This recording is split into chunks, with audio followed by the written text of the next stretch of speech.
and welcome to CVR World Cup Paris. I'm Chris Haskell. And I'm Beth York, and we're excited to bring you some of the most exciting live bike races from the Velodrome National de Saint-Quentin-en-Yvelines. Woo, easy for you to say. So the venue opened in 2014 and played host to the 2015 UCI World Track Championship. So it's only fitting that it would play host to the CVR World Cup Paris, a cycling esports event. Now the riders have traveled from around the globe. They met their competition and faced off yesterday in some preliminary heats that determined their placement in today's races. And man, from what we saw yesterday, there are going to be some fierce battles and fireworks. Boy, you're not kidding. It's going to be exciting for sure. So who will take the top spot? Well, bragging rights, a growing prize pool, so many things on the line. Anything can happen. And let's get it started. This is exciting. This is CVR World Cup Paris.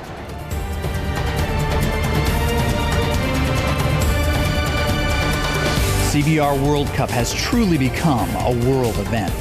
Roanoke, Las Vegas, London, and now Paris have played host to some of the most compelling names in cycling and some of the most dramatic stories. The course is virtual, but the pain and sweat are real. To these athletes, it's anything but a game. 40 racers, 11 countries, 4 continents, all coming together in the real world to race in the virtual. Over 2 days, these amazing athletes come together at the National Velodrome near the grounds of Versailles to test their strength, their strategy, and their stamina. This is CVR Paris.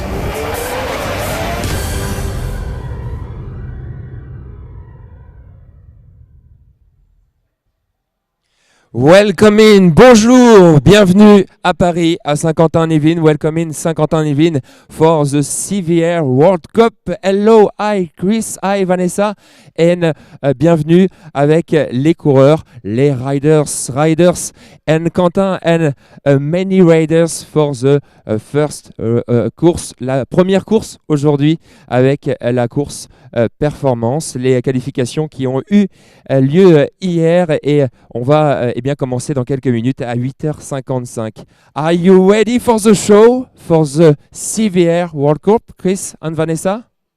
Oh, we're Antoine. ready. Thank you. It is a beautiful day for racing. Yes, it is. Yeah, you can see we've got the riders warming up for the first heat of CVR World Cup Paris.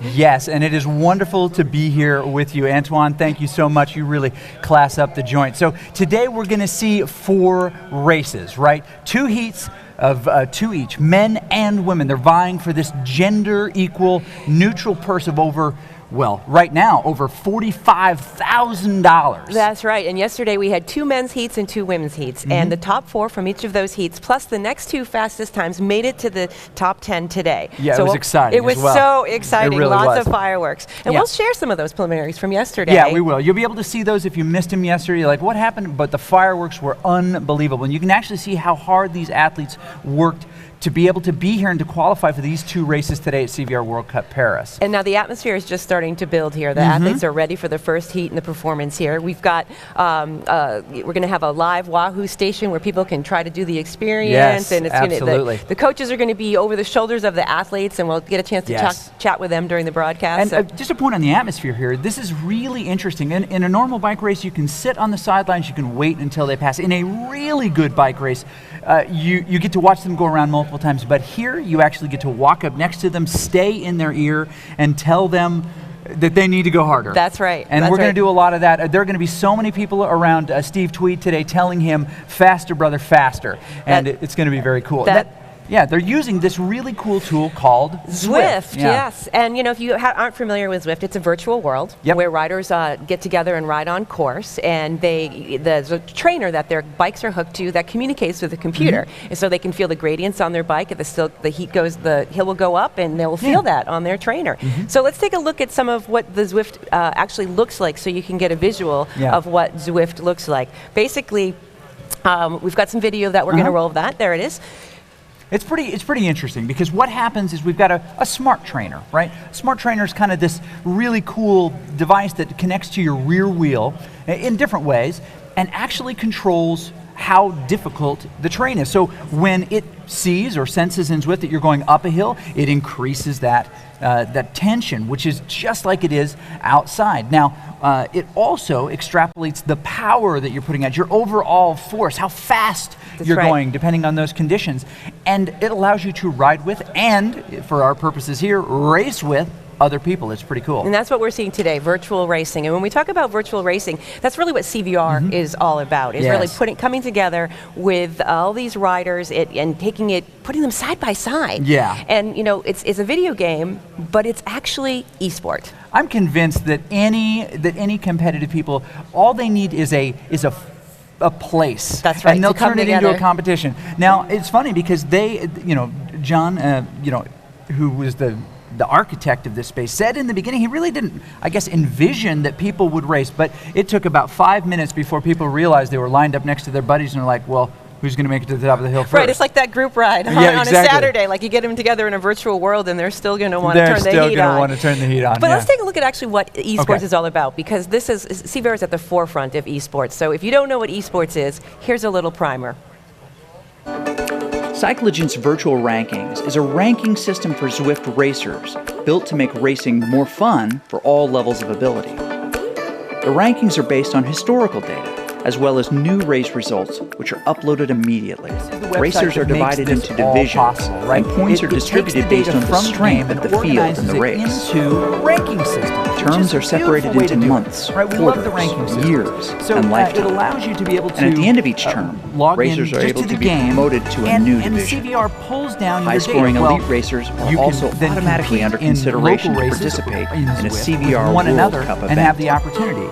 The World Cup actually brings the top of athletes together in this format, puts them into virtual rankings. And what's interesting here is we have some folks that are racing here today that are really high in the CVR rankings. Yes, they Kim are. Little, I think he's ranked 3rd overall.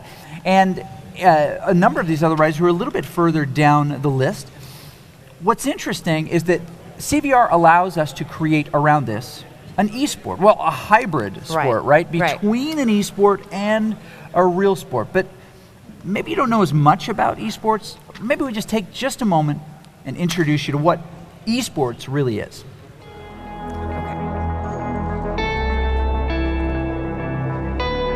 Esports. We love to play. Since the 1980s, video games and competitive gameplay have been part of our Western culture.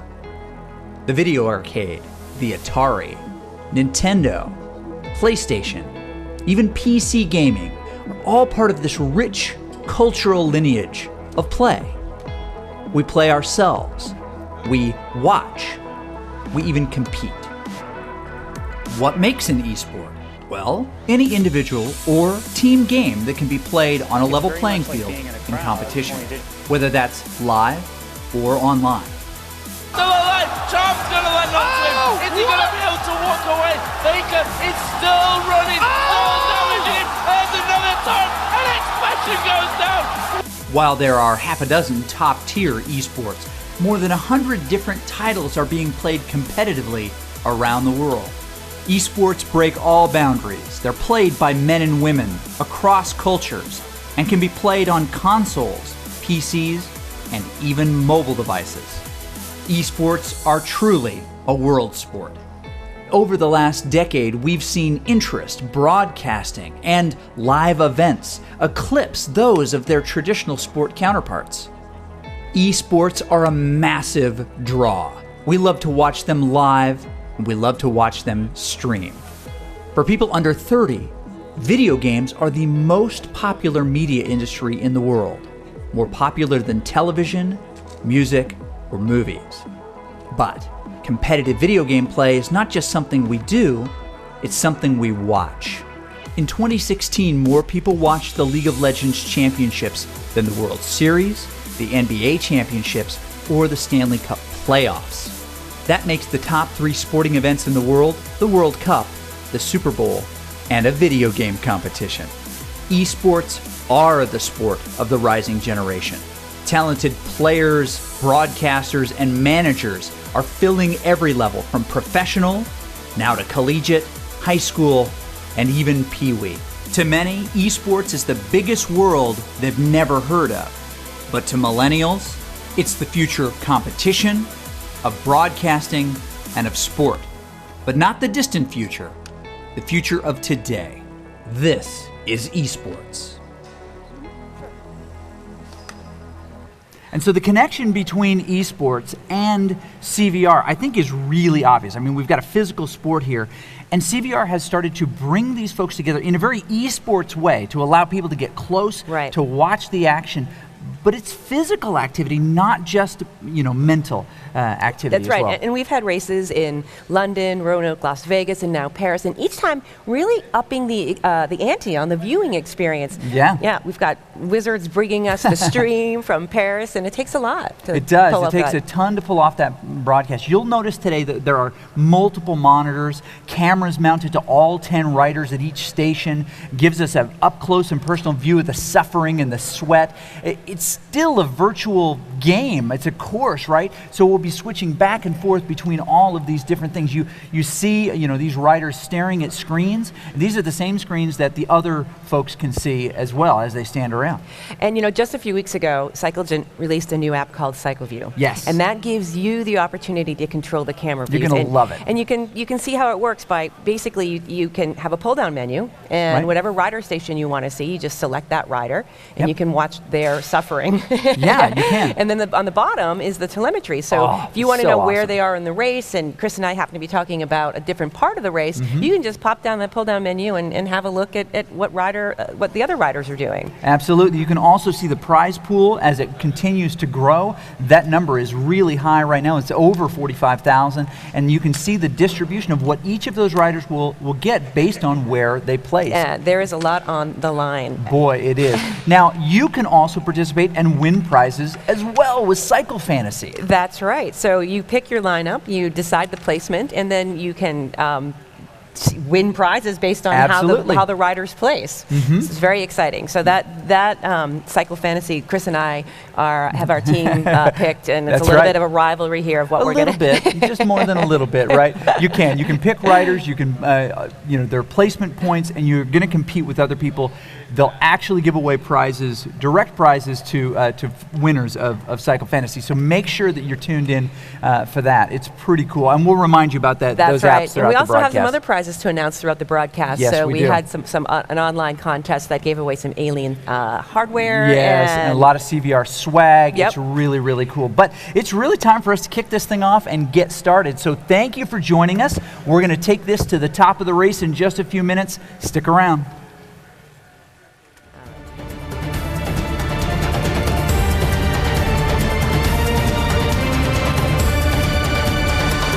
CVR World Cup has truly become a world event.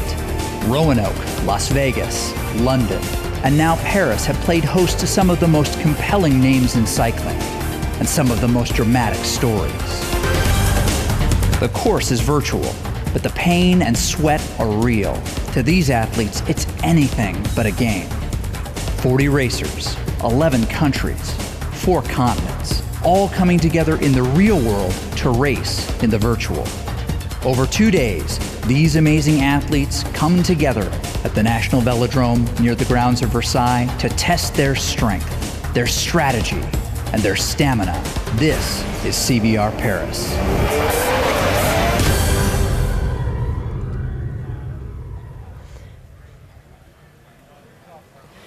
Welcome, ladies and gentlemen, to the National Velodrome here, just near Versailles. This is CVR World Cup Paris, and I'm Dr. Chris Haskell. And I'm Beth York, and we have got an exciting day of cycling racing today, and it's cycling racing like you may not have seen before unless you're familiar with virtual cycling. That's right, and we hope that many of you are or soon will be. If you're watching, then you already know about virtual racing. Many of you do, but if you are just new to this idea, here's what you need to know. Riders are racing in a virtual world, right? But the efforts are real. The sweat is real. Each of the bikes connected to a smart trainer. The smart trainers determine how much power you're putting out and ultimately control the resistance. You go up a hill, it gets hard. So the power actually goes into the computer and tells your avatar how much work you're doing. It's space age. It's really, really cool. So, we're going to get more about that as we go through the project, but let's take a look at the course today, too. So because the course is going to, these racers have a 3-stage course. And yesterday we saw one hilly course, and today we have 3 stages. Yes. So the hills might favor the lighter riders. Boy, that is true. And the flats might favor some of the watt mashers. So the race course really kind of mixes things up. We've got stage 1, which is climb to the castle, which is a partial mountain course. Yep. The steepest incline on this is 11%. And the actual climb itself is about 4 kilometers. Yes. So the whole course is 8.9, so a little bit of flat leading up to it. Yeah, and that'll be interesting because they'll be in a big group. We'll see if anybody will make an attempt to get away right there. Time is important, but it's not the most important because they're actually vying for points, the finishing points. And we'll give you those at the end of each stage.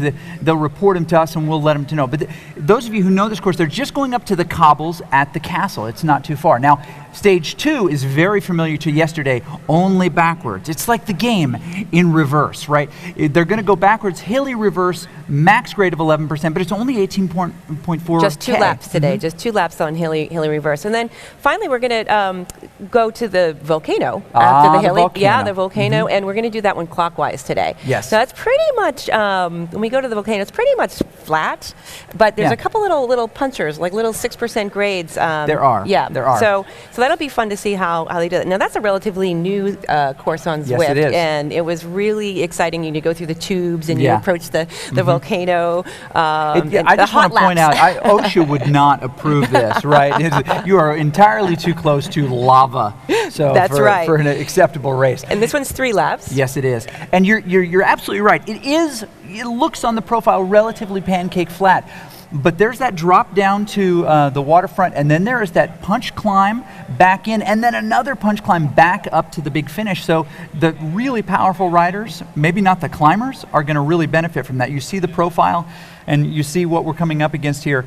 The raw elevation, not a ton, but the course itself is going to have some really tricky and difficult moments. Little places for some attacks, for sure. For sure. Now, we've got some fabulous riders in this one, really just phenomenal athletes. We saw them yesterday. This is the performance final for the men. So the difference between the performance final and the elite final is their placement yesterday. Who is going to be in the elite final today? What type of rider? Well, there's going to be the riders that the elite final that really either the pro riders, the really experienced Zwift riders, right. The Weiss and the Littles and the Bibbies. We're going to see some of that. The top four finishers yesterday. Yeah, yep, and then the performance race. I mean, these athletes were right on the heels. Yeah. They were fighting, you know, and so the line was really narrow. So these guys, we've got Steve Tweed today. Yep. But first, let's go to Steve Tweed, WBR racer. The fabulous Steve Tweed.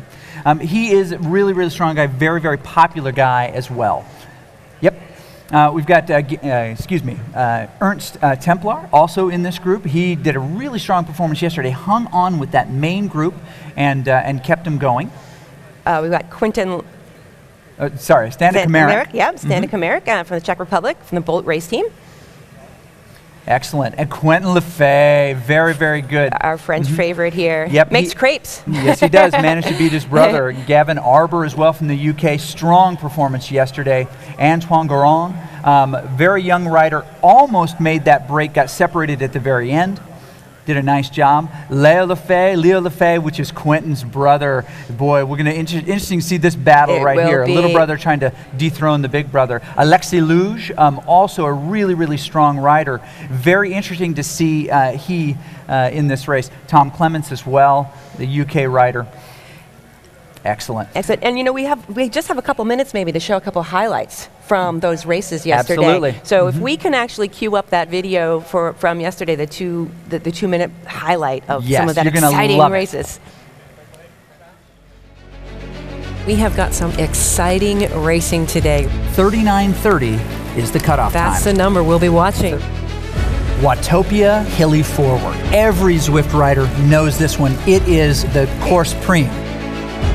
Okay, here we go. We're going to drop this gate, and they're going to go, and they explode. They're all putting in big watts. You can see shoulders turning here. We see men out of the saddle, Kim Little being one of those. People are pushing really, really hard. Tweedy gets a big jump on the front here. 30 seconds, first mile, first 2 miles, but you can lose it. If anyone doubts whether this is real racing, look right now, because you'll see and a climb here. The crowd is cheering Kim Little on. They want to see him do well.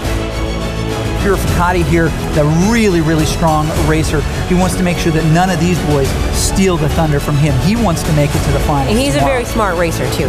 But look at the pop on those legs, those quads. You know that these are athletes.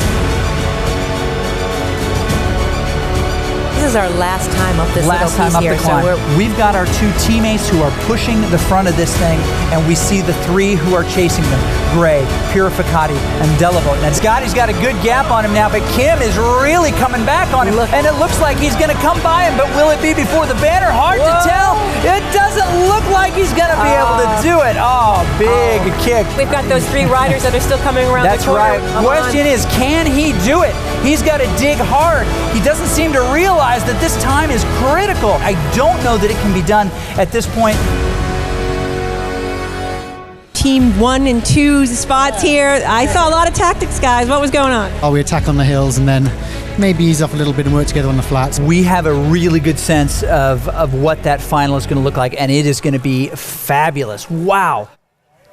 Wow. Yeah, there was a lot going on.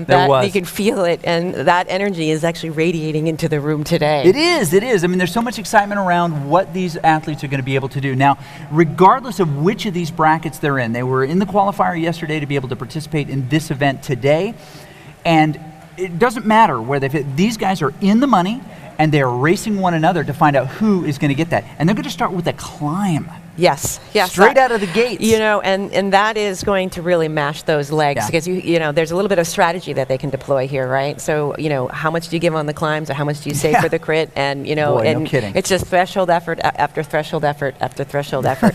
So it is. It is going to be fun to see. Now, we talked a little bit about the prize purse. I mean, it goes all the way through. It goes all the way through. There's over money on the line, now. you know, for all of these riders. And these prizes will continue to go up throughout the day, because as people cheer on the CycleView app, they're going to actually increase the prize pool. Just like Dota and other esports, this is a community-generated prize pool. People who want to cheer these riders on. And so for $1 or $5 or $10, you can throw in just a cheer to your favorite rider. It pops up on their screen. If you want to cheer for Steve Tweed, he can see it, and it contributes to the prize pool as well. I have to tell you, when someone cheers for you or gives you a ride on while you're out there, it makes a difference. You're like, thank you. Well, you know that people are like watching. I've heard that people cheer you on, but I haven't seen it myself.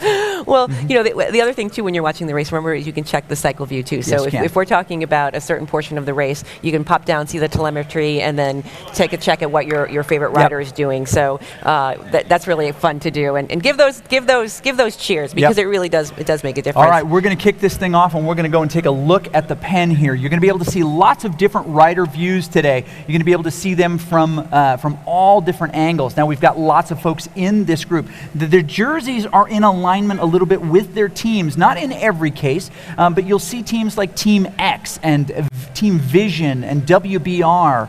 It's time for us to go. 5 seconds. We're going to see how this sucker starts. It's going to be hot out of the gate. No kidding. Gate is going to drop, and we're off. And it's always interesting to see who pushes hard at the front. Leo Lefay definitely wants to get out in front here. Steve Tweed making sure that he does not get lost there. Digging hard here. Lots of people cheering. Big crowd. Ernst Templar also making sure that he makes this line. Standa Kameric as well in this group. And it looks like they are going to stay together bunched. Always interesting to see if anybody gets dropped off the back here a little bit. You want to come out of the gates really hard, because you do not want to get dropped. The gap coming off the ramp is the worst gap that you could possibly have. Pain from the very, very start. Leo Lefay, definitely the first out of the gate, settles into this group right here, and it looks like we haven't left anyone behind. Well, this is, you know, in this little start before you get to the hill, you have to stay in this group. Absolutely. If you're lost in the first 30 seconds, you know, you're going to get even further back on the climb. So you have to stay. Absolutely, and think about this like just one of your local group rides where you meet up at the corner or the coffee shop or wherever you meet, and then you decide to roll out, and everybody sprints for the first 5 minutes. That's right. What this is like. Now they're going to take a big left-hander here and head down onto Ocean Avenue, and they all do it together. Leo Lefay on the back of this group. That's a good place to be right now, as long as they're a big bunch. You want to catch as much of that aerodynamic draft as possible. If you're new to the game, you'll see they close that gap up in the center near the top, and it just reminds you that you are close to the other riders. Leo breathing hard. He's got earphones in. Steve Tweed with a smile on his face. As always, Tweedy, a crowd favorite here. He's going to be signing autographs mid-climb, no doubt about it. Now you see the group kind of coming down here on Ocean Avenue. It's going to stay relatively flat. There's a moment where it's going to drop here down below sea level, because we can do that because science. And we see here on the wonderful CVR cycle view, you can see the pain that is coming up for these riders. It shows us where they're located, and it gives us a sense of how much further they have to go. Alexis Luge, the Frenchman, right there at the front of the group. He is in view 3, Beth, which gives him kind of a different perspective, doesn't it? Yeah, it does. So when you're in the game, you can change the perspective of what your rider sees. It can be over the shoulder. It can be. You can even go up to the helicopter view where you can look over the top. And some riders prefer to ride one view where they're over the shoulder. Sometimes you want to take a look back and see what's coming behind you. So changing those views in game as a rider is a good way to kind of see that you're not seeing the telemetry screen that the people at home are seeing. Right. You see the list on the side, but you can change your camera view and see who's around you. Now, right now they're all together. Yes. They're working pretty hard, but I think that they're just trying to stay in that group. We've got 6.4. We've got some heavy watts there, but right. it's interesting to see. I don't think it's going to break up much. I think once they hit the hill, that's where we're going to see sort of some separation. Very interesting artifact. Now, some folks at home might notice there that Standa's screen has some, kind of some wattage there. It's got some little bars and things like that. It means that before he entered this group here, he was doing some kind of very specific workout. It's elected to keep what he had done as part of his warm-up in that view. Now, eventually, over time, it'll disappear. It'll slide off to the left here. But if you're wondering what's going on there, that just means that he was very specific about his warm-up to prepare for this race. It shows how well prepared he is for this. Now, as they get ready to make a sharp left-hander here and start that climb proper, they're all together. Good place to be. You definitely don't want to be off the back of the group. No one knows really who's driving the pace at this point, but you know that you've got to stay with that group. You can't get dropped. You do. And let's make a little note about you. Did you see those glowing tires? Yes, right. Glowing tires. So that's the Tron bike. And you have to earn the Tron bike in game. It's one of the lighter bikes, and it's a kind of little bit showpiece. It's a somewhat light bike. But some of these riders that are in Zwift, they're applying a little bit of strategy maybe in their bike selection too. They are. So in game, you can choose what bike frame, you can choose your wheels, and those correlate to a certain aerodynamic characteristics or to weight. Mm-hmm. So on this climb, it's interesting to see maybe if someone would have chosen a lighter bike. Yeah, it's true, and this will be really interesting. And I'll bet you that there are some riders who were focused on the warm-up and many other things, may have not made a strategic bike selection, but there are a handful of people that I am certain did. One of those being Quentin Lefay, who is a very experienced rider in this environment. He knows all about every aspect of this game. Now, just an interesting little aside about the Tron bike. It was originally named the Zwift Experimental, and Eric Min, the CEO of Zwift, threw a little picture out there a couple of years ago and sent the community into a tailspin. I, like many folks, started pinging both Eric Min and John Mayfield, asking, how do you get it? How do you get it? And they were coy for quite a while before releasing those details. But they were adamant on calling it the Zwift Experimental. Now, here's the interesting thing. When I met with them last week, I got to go on site there in Long Beach. They called it the Tron bike. So they've adopted the name that we've all adopted. Yes. That's right. And thanks for that backstory. It's really interesting. But that's kind of interesting too, that this community has kind of taken over the game in the sense. And is that kind of what you see in video games, where the community starts to name things and call things? Okay, we're coming out of the tubes here. Oh, this is where it's going to start to get difficult. Now, we noticed that we've actually got someone who's dropped off the back just a hair. They are going to string out big time here. Now, this is just one of the 3 stages of the race, and they're going to get points based on their finish here. Now, why that's important to point out here at the beginning is because they may, a rider may elect to just, I want to be in the middle of this pack. I don't have to win it. This is not my moment. Someone like Alexei Luge may choose to be able to do exactly that and go hard in that space, because he knows he's got to get as many points right now as he possibly can, which is really, really exciting. So, as we're gearing up for this climb right here, we're going to see some fireworks. We're going to see some fireworks right here as we come up and over the bridge. Now, you'll notice these arches, these spines, these almost dinosaur bones that come across the road right here are signals to major areas in this world. And we're about to enter in very specific, the mountain zone. Okay. All right, so in just a moment here, we're going to throw down to our guy, Hunter. He is watching side view of these guys working as hard as they possibly can. So let's find out what kind of, hold on, before we go to them, we're going to stay right here for just a moment. The fireworks have started here, and guys are starting to throw down. Standa moves to the front. Antoine and Ernst also move to the front. They definitely want to stay close to the front here, and we are seeing a major separation right now. The watts are being thrown down. Lots specifically. Ernst Templar makes sure that he is on the front. This is his moment, getting lots of ride-ons from the community saying, great job, brother. Go hard. This has broken the group into a lead group and a chase group currently. You can check that out on the Cyclogent standings. But that's got Ernst, Antoine, Alexei, Standa, and Gavin in the front. Now, a bigger Ernst and Antoine in a lead group with 2 seconds group or lead on that chase group right now. But these watts, Beth, are out of control. Yes, and I just see a feather being dropped, and the feather, you basically gives you a little bit of in-game advantage where it gives you a lighter weight. Yes, you can. Now, they are throwing down here a big push. Ernst is no longer in the lead. He's getting passed right now. Hard to tell who it is. It looks like it's Standa just moving around him at this point, but they are still right close together. Now, it's going to flatten out a little bit as they hit this bridge. It's going to be 3% and more from this point on, with that highest point being 11% still to come. Lots up of the steep road. still coming. That's just one little kicker. That's right. As we see overhead, we know. Oh, my goodness. As we look over Leo's shoulder, we can see how much work he is doing, and he has seen a little separation here, still doing over 250 watts. This may not be his best stage today, but he's definitely spinning there on the back of the group. He's lost contact a little bit with these other folks. We're coming up to the bridge. He can see the other racers ahead of him. Leo, the last rider, is the Chase 3, 12 seconds behind the next collection of Tweedy, Quentin Lefay, his brother, and of course Tom Clements. Now, this group at the front is a real surprise. We have the Czech, we have the UK rider, we have the French rider also in that group.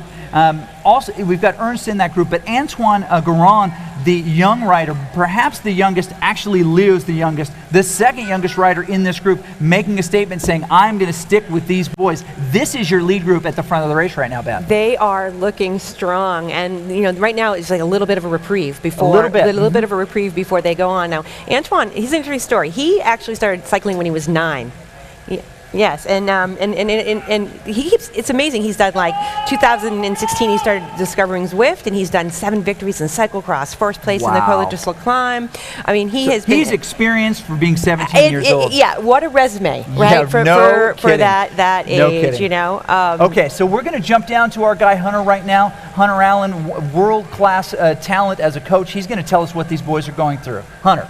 Hey everybody, I've got Gavin right here. He's just made the front group of 4. He is killing it. He is doing really great. There was a huge wattage increase. They did 600 watts in that first initial part of the ride. He was right there at the front. They've created a gap. He's made that first 4. He's making sure that he's pacing himself because it's a long climb. Gav, how you doing? Yeah, good. I feel okay. No worries. Just sitting in, just waiting for the next steep bit. Got maybe 2 and a bit K to go. All right, there you go.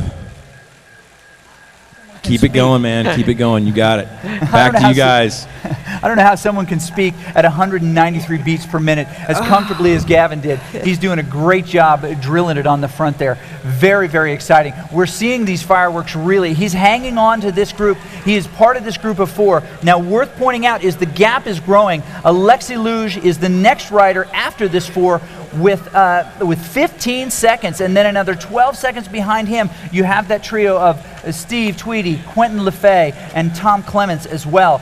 The gap is growing to Leo LeFay, but he is still in this. He'll get points for this. Now, as you look at the Cyclogen app, you'll notice that you can see the point standings as they exist right now. So if this race were to end, based on where they are, Ernst Templar would have the top points from this. But any one of these four men are capable of taking up to 20 points on this climb. That's right, and and they're going to put those in their pocket and take those into the those next stages, because another point system for the hilly reverse and for the volcano crit too. So this is just one of three, and you don't have to win this particular stage to win the race. And we'll check in with Hunter here in a little bit. I would love an opportunity to hear from Steve or Tom or Quentin about maybe some of the decisions that they've made in this stage real time. Maybe we can get those real time, maybe we can't. But as they get really, really close to the finish here, we can see them on the app. They are rounding through the village this final section. Again, they're only going up to the cobbles, but you can see the strata of red, yellow, red, yellow. You can tell that they are really killing it up this climb. Just about 1.4 kilometers to go here, no so kidding. We're getting close. Now, Quentin seems to be just kind of motoring it out at about 300 watts. Now, he's a really lightweight rider, so that is a high watt per kilo. We'll talk about those details in just a second, but right on his heels is Steve Tweedy, and he's the guy in the WBR jersey just behind him, doing a great job, smiling big for the ladies, as he is wont to do. Great guy on the course here. He's one of our big personalities here, Steve Tweed. Always a big personality. What's interesting is it looks like they have picked up some other riders that are just out on course, not part of this group. We see the gap growing now to 37 seconds to Leo. He's decided this is not going to be his stage. He's going to save it for another time. The guys at the front, however, Ernst still hammering it on the front, Standa still handling it on the front as well. Those four guys, Gavin, Standa Kamerick, Antoine Garon, and of course Ernst Templar, pushing on the front of this group. Ernst is really sitting on the front right now, and these guys will occasionally come around him. There's that Alienware jersey that we love so much. Now, Ernst is that 33-year-old Netherlands rider, and he decided to kind of give up all of his other sports that he was involved. He's a multi-sport athlete. Right, and chess, and Chinese checkers. Golf, speed skating, and make cycling his only sport. And it looks like it's a good choice for him. A good choice. Now, he's probably regretting giving up Chinese checkers right now. It would be a lot more relaxing. A lot less pain. Absolutely. Now, we're starting to see a little bit more separation. Again, the gaps are not forming in the group yet. I expect to see those as they stretch to 1 or 2 seconds. When we see those gaps, then that group will no longer be seen as a lead group. But right now, Standa is setting a new pace on the front. If you're a Lexi Luge, you can see that group up there, but you can't catch them. That gap is growing. These are the four climbers that have established themselves today in this performance bracket. They definitely want to get in the money today, and there are lots and lots of points on this that I think some of these other riders may actually begin to regret. It looks like Steve Tweedy has slowed down a little bit, maybe to sign some autographs with the ladies. There are a lot of people around him. He's a really popular rider. That's a good tactic. If you know where you are in the points, right? If you're going to fight anymore, you can kind of save a little bit for the other stages. Oh my goodness, big power by Ernst here. Antoine and Gavin are trying to stay with him, but they're not putting out the same kind of watts. I think we're going to see in a moment coming here. To the finish yes, here. Garon has said, I want all of this myself. Ernst as well. There's a gap now. Standa off the back. Gavin off the back, trying to hang on. They're coming up close. They can see the finish line. Antoine Garon right there. Standa off the back just a little bit there, wiping his brow. He cannot believe he's let this go. He's still got these points, but these guys are going to put some time on him, which may come back to haunt him a little bit later. Garon says, I want this stage. You can't take it from me. Pushing as hard as he can on the front right here, making sure that he's going to stay within striking distance of Ernst Templar, who's going to be the first across the line. He's got to continue pedaling, but he's closing fast, Garon is. He's going to get pipped right there by Gavin. Comes around him right at the cobbles. He continues to spin. Gavin appears to be second. We'll double check this. Yes, the standings on the Cyclogen page, the CycleView app shows that Gavin Arbor is the second across the line, 4 points less than Templar. Still points to be determined here, but let's break this down of exactly how it's going to go, and maybe we can get our guy to swing in here and find out a little bit more information about the decisions that these riders made. So it looks like Ernst Templar took the first slot, the 20 points. 20 points for this stage. Yep, Gavin got earned the 16, and then we've got Garan. Yes, Antoine Garan with 13 points, and Standa Kamaric with 11. Those are big points. Those are gonna add up. Those are gonna matter, taking that into the second stage. Okay, and Alexei coming close to the finish here. We're gonna be able to see Alexei Luge finish. He's got some great points here. He didn't give all to the climb. He was able to do some good stuff. All right, we're gonna throw down right now to our guy Hunter, who's got an opportunity to talk with Quentin Lefay, who is still in the race, by the way, still battling back and forth with Tom Clements. Hopefully that doesn't take him off his game. He's with Ernst. Oh, I'm sorry, he's with Ernst. Yes. All right. Hey, guys. I am here with the winner. Tell me about your strategy there at the end. How'd it go? Strategy was to use the power up as soon as anybody attacked. And it was Lefay who had a strong attack.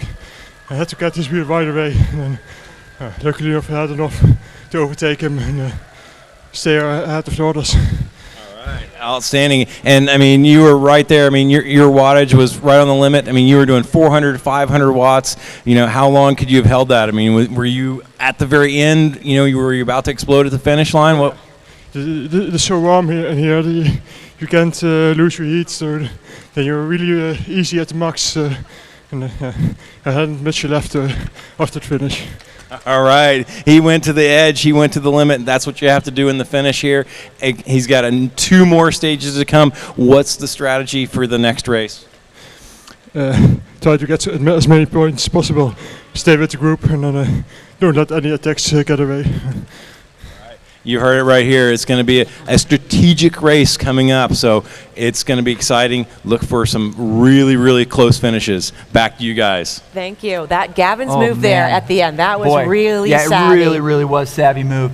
You'll notice that it was initiated originally by Antoine, who started that early. He said, I want these points, and he went hard. Well, he triggered the move, and Ernst followed him as well, and was able to pass him relatively early. Now, the savvy move, as you point out, was Gavin, right? Yeah. Yep. Gavin Arbor, who hung on his wheel and passed him at the end where he didn't have enough space to react. And in that, steals from him 3 points. Right, that's going to make a difference. It is going to make a difference. You know, Gavin is 39 years old. He's been cycling for 4 years. Yep. And you know, he was a former runner. Now he teaches tennis. so you know, he's a strategic mind. I think he has a very strategic mind. And honestly, this is one of those things that you would expect to see. So cycling, as we discussed yesterday, and we continue to discuss, is one of these sports where you can continue to improve over time. I mean, think for just a moment here. Alexei Luge beat a number of much younger riders. Now, Alexei is 50 years old. 50 years old. I hope that I am as strong and as beautiful as Alexei is at 50 years old. Goals, life goals. Life goals. You know, being 29 right now, I've got a little while. Sorry, I'm wearing an older avatar today. That's right. I just have the Snapchat filter. Right. Yeah, it's my Snapchat filter working at all times. But again, that's a really, really savvy move. So let's just do a rundown of how they finished here real quick. Yep. So Ernst Templar takes the top spot and earns 20 points for stage 1 here of this performance bracket. Then Gavin Arbor with that sneaky steal. Yeah, taking those last comes right around the points. And then with Garan, then we had Garan. Yes, and Antoine is the younger rider here. He's the 17-year-old rider. 17, yeah. Boy, so he's 17, so 39. Yeah, that it just does show you there. Yes, and he'll probably get a little bit of coaching in the ear here. You know, saying you've got some savvy guys around you. You know, you are strong, but they're strong too. You know, and that's one of those things that you learn over time. You know, usually when you're young, you compete against people that you have you can create a big difference in. Yes. But the higher you get in the competitive order, you realize that those nuances, those differences are really small. That's right. That's right. The little they're fractions in there, and it comes down to strategy. It just doesn't come down to raw power. This is not always the person who has the most power who wins. You have to race smart. You have to race smart. Okay. So going into the next stage, what do you think we're going to see here for strategy? Well, and they're lining up right now. This is 2 2 laps of hilly reverse, and this is going to be a fabulous event. I'm excited about this because strategy for this one is a little bit different. It's more of a slog at the start, and separations can happen. Now, all of their legs are activated, hopefully, and not something that is going to. They're not going to be lack of warm-up, but they may have burnt some matches here. Right. I'll be interested to see how the top 3 who finished here actually perform at the beginning. And from a coach's perspective, we'll get Hunter to weigh in on it. But what when you've done that threshold effort up, how long it takes for you to recover those legs. Yes. So if you finish sooner, you might have a little more time between stages to recover. But will it be enough? Will it be enough? So those are the things that the riders have to ask themselves. Like, how much am I going to give in this effort? So hopefully Gavin will see if he recovers from that last little burst there and can bring his legs again. And out of the gate, we're going to probably see that same hot start. Yeah, I think so. And and I don't know. They might be trying to get some separation early, but we don't have that big hill right away. No, we have that really strange section. You roll out of the start pens and it's an undulating up basically into the S's in reverse. It's not easy. It's never easy, but it's not like a straight climb like we saw before. But then we hit that. Then we hit Then we hit that long protracted climb from Hanks on. Hanks is that beautiful little digital artifact on the side. It's a little gas station overgrown. Hanks is where that climb starts proper. Now, it's pretty deliberate up to that point, but it's the corner underneath the statues that will cause a lot of trouble. It really gets steep right there, and that's where you can see people making their moves. So we'll be watching to see who's got that. So who's in the driver's seat here? Who should have a lot of confidence moving into this race? Well, I think that the climbers, are going to be able to come out to get started on that and try to build some separation right out of the way, because there are those rollers through the S's that you can attack on, and if someone's not paying attention, that's where it gets sneaky. So I think the cagey rider, someone who's kind of thinking and maybe has some planning ahead in that stage might be able to get away. And who should really be worried about their overall finish in the points here? Who maybe let points get away today or in this first stage that they're going to want back in the future stages? Yeah, well, we've got the Fulfords and we've got the my eyes are maybe Quentin Lefebvre. Now he's got Quentin, yes. So, but he's going to take back some of those points. I'm going to see him because he's also a very smart rider, and he's got some legs. He's got some legs. So that might have been a strategy play for him, where he's going to save it for the next 2 stages. Yeah, very, very true. What's interesting is that this is the first time we've seen this multi-stage race back to back to back like this, and this is an exciting format. I can't believe that we haven't seen this before. But here we go to the start of this, and we're going to see how things are going to shape out. I expect, Beth, that we're going to see this big pop right at the beginning. I think so, too. No one wants to get left behind at this stage. They want to make sure that they're spinning up, and we can see it. They're all spinning up, and the gate drops, and they go. As we look over the shoulder of Stephen Tweed, he definitely is going to stay in this group. Boy, again, the scramble at the beginning here is big. We've seen big watts, 7.5, 8.5 from Standa. He's got a little bit of a gap there. They're all trying to settle into the front, but it is a big pack. No one's trying to get away. We see the watts start to drop as people get into good position. Although Standa continued to push a little bit, but if you're looking on the Cycle View app, which you should, by the way, and the prize pool continues to go up, we see these watts dropping down a little bit. So they punched it with 7.5 watts per kilo. That's a high number, ladies and gentlemen. Now they're kind of hovering around 3. That's a pretty conservative number for this group. That is a conservative number for this group. And again, I think we're seeing strategy at play. You know, what are you going to do? Am I going to match you? Am I going to take the lead? Am I going to do a little bit of the work? Because you can be pulled. There's a draft effect in here. So if you're at the front, you're doing the work, and do you want to be that person out of the front just to establish it, or do you want to be the person who saves that energy for when you come to a little bit of a puncher to actually try to make a move? Now, very interesting thing developing here. We've got Steve Tweed and Ernst Templar, who are teammates, right? They're wearing the same jersey in game, and there may be an opportunity for Steve to help his guy get more points. He may have the job of making sure that no one gets away, that no gap becomes so big that his man has to cross it. And if somebody has to cross it, it's Steve breaking the win for his teammate to close that down. Right now we've got Ernst, we've got Standa, we've got Tom, we've got Quentin. Quentin pulling some big watts right now. Yes. No kidding. But they're all still Grupo Compacto right here together. And if you're watching on the CycleView app, and if you're not, you should check it out. You can choose the riders you want to watch live, but you can also see exactly where everyone is on course. Now, this is that roller section. It says green, but I promise you, ladies and gentlemen, it does not feel green. It does not feel green. No, it does not. It doesn't. You can tell by the heart rate here, Ernst Templar looking very relaxed at this point. Very relaxed. This is exciting. This is home turf for him, not just in the velodrome here, but also home turf. This is a course that he likes an awful lot. Now, you can also see the power-ups that they are holding when we see their rider screen. We won't share those here in the room because we don't want to give away strategy, but you at home can check those out yourself and see what other people are holding. Still Grupo Compacto right here, exciting to watch in the space. Now, yeah, go ahead. No, well, I was just going to say about the power-ups, there are 3 different kinds, and also which one you have and when you deploy it is also strategic. Yes. Because there's an arrow. Ooh, What big happened? moves. Tom Clements here decides he's going to push a little bit on the front. Steve Tweed also makes sure that he pushes to stay connected right here. And they're still connected in a big group here. Steve Tweed trying to do the best that he can. I think we've got a couple additional riders on course here, not part of the group. We won't call their names because, hey, they're not in this race here, CVR Paris with us. But Steve Tweed doing the nice job as a teammate that he needs to do to make sure that they are staying connected. He's got his boy next to him whispering in his virtual ear saying, stay with me, brother. I'll make sure that you're going to stay in this race.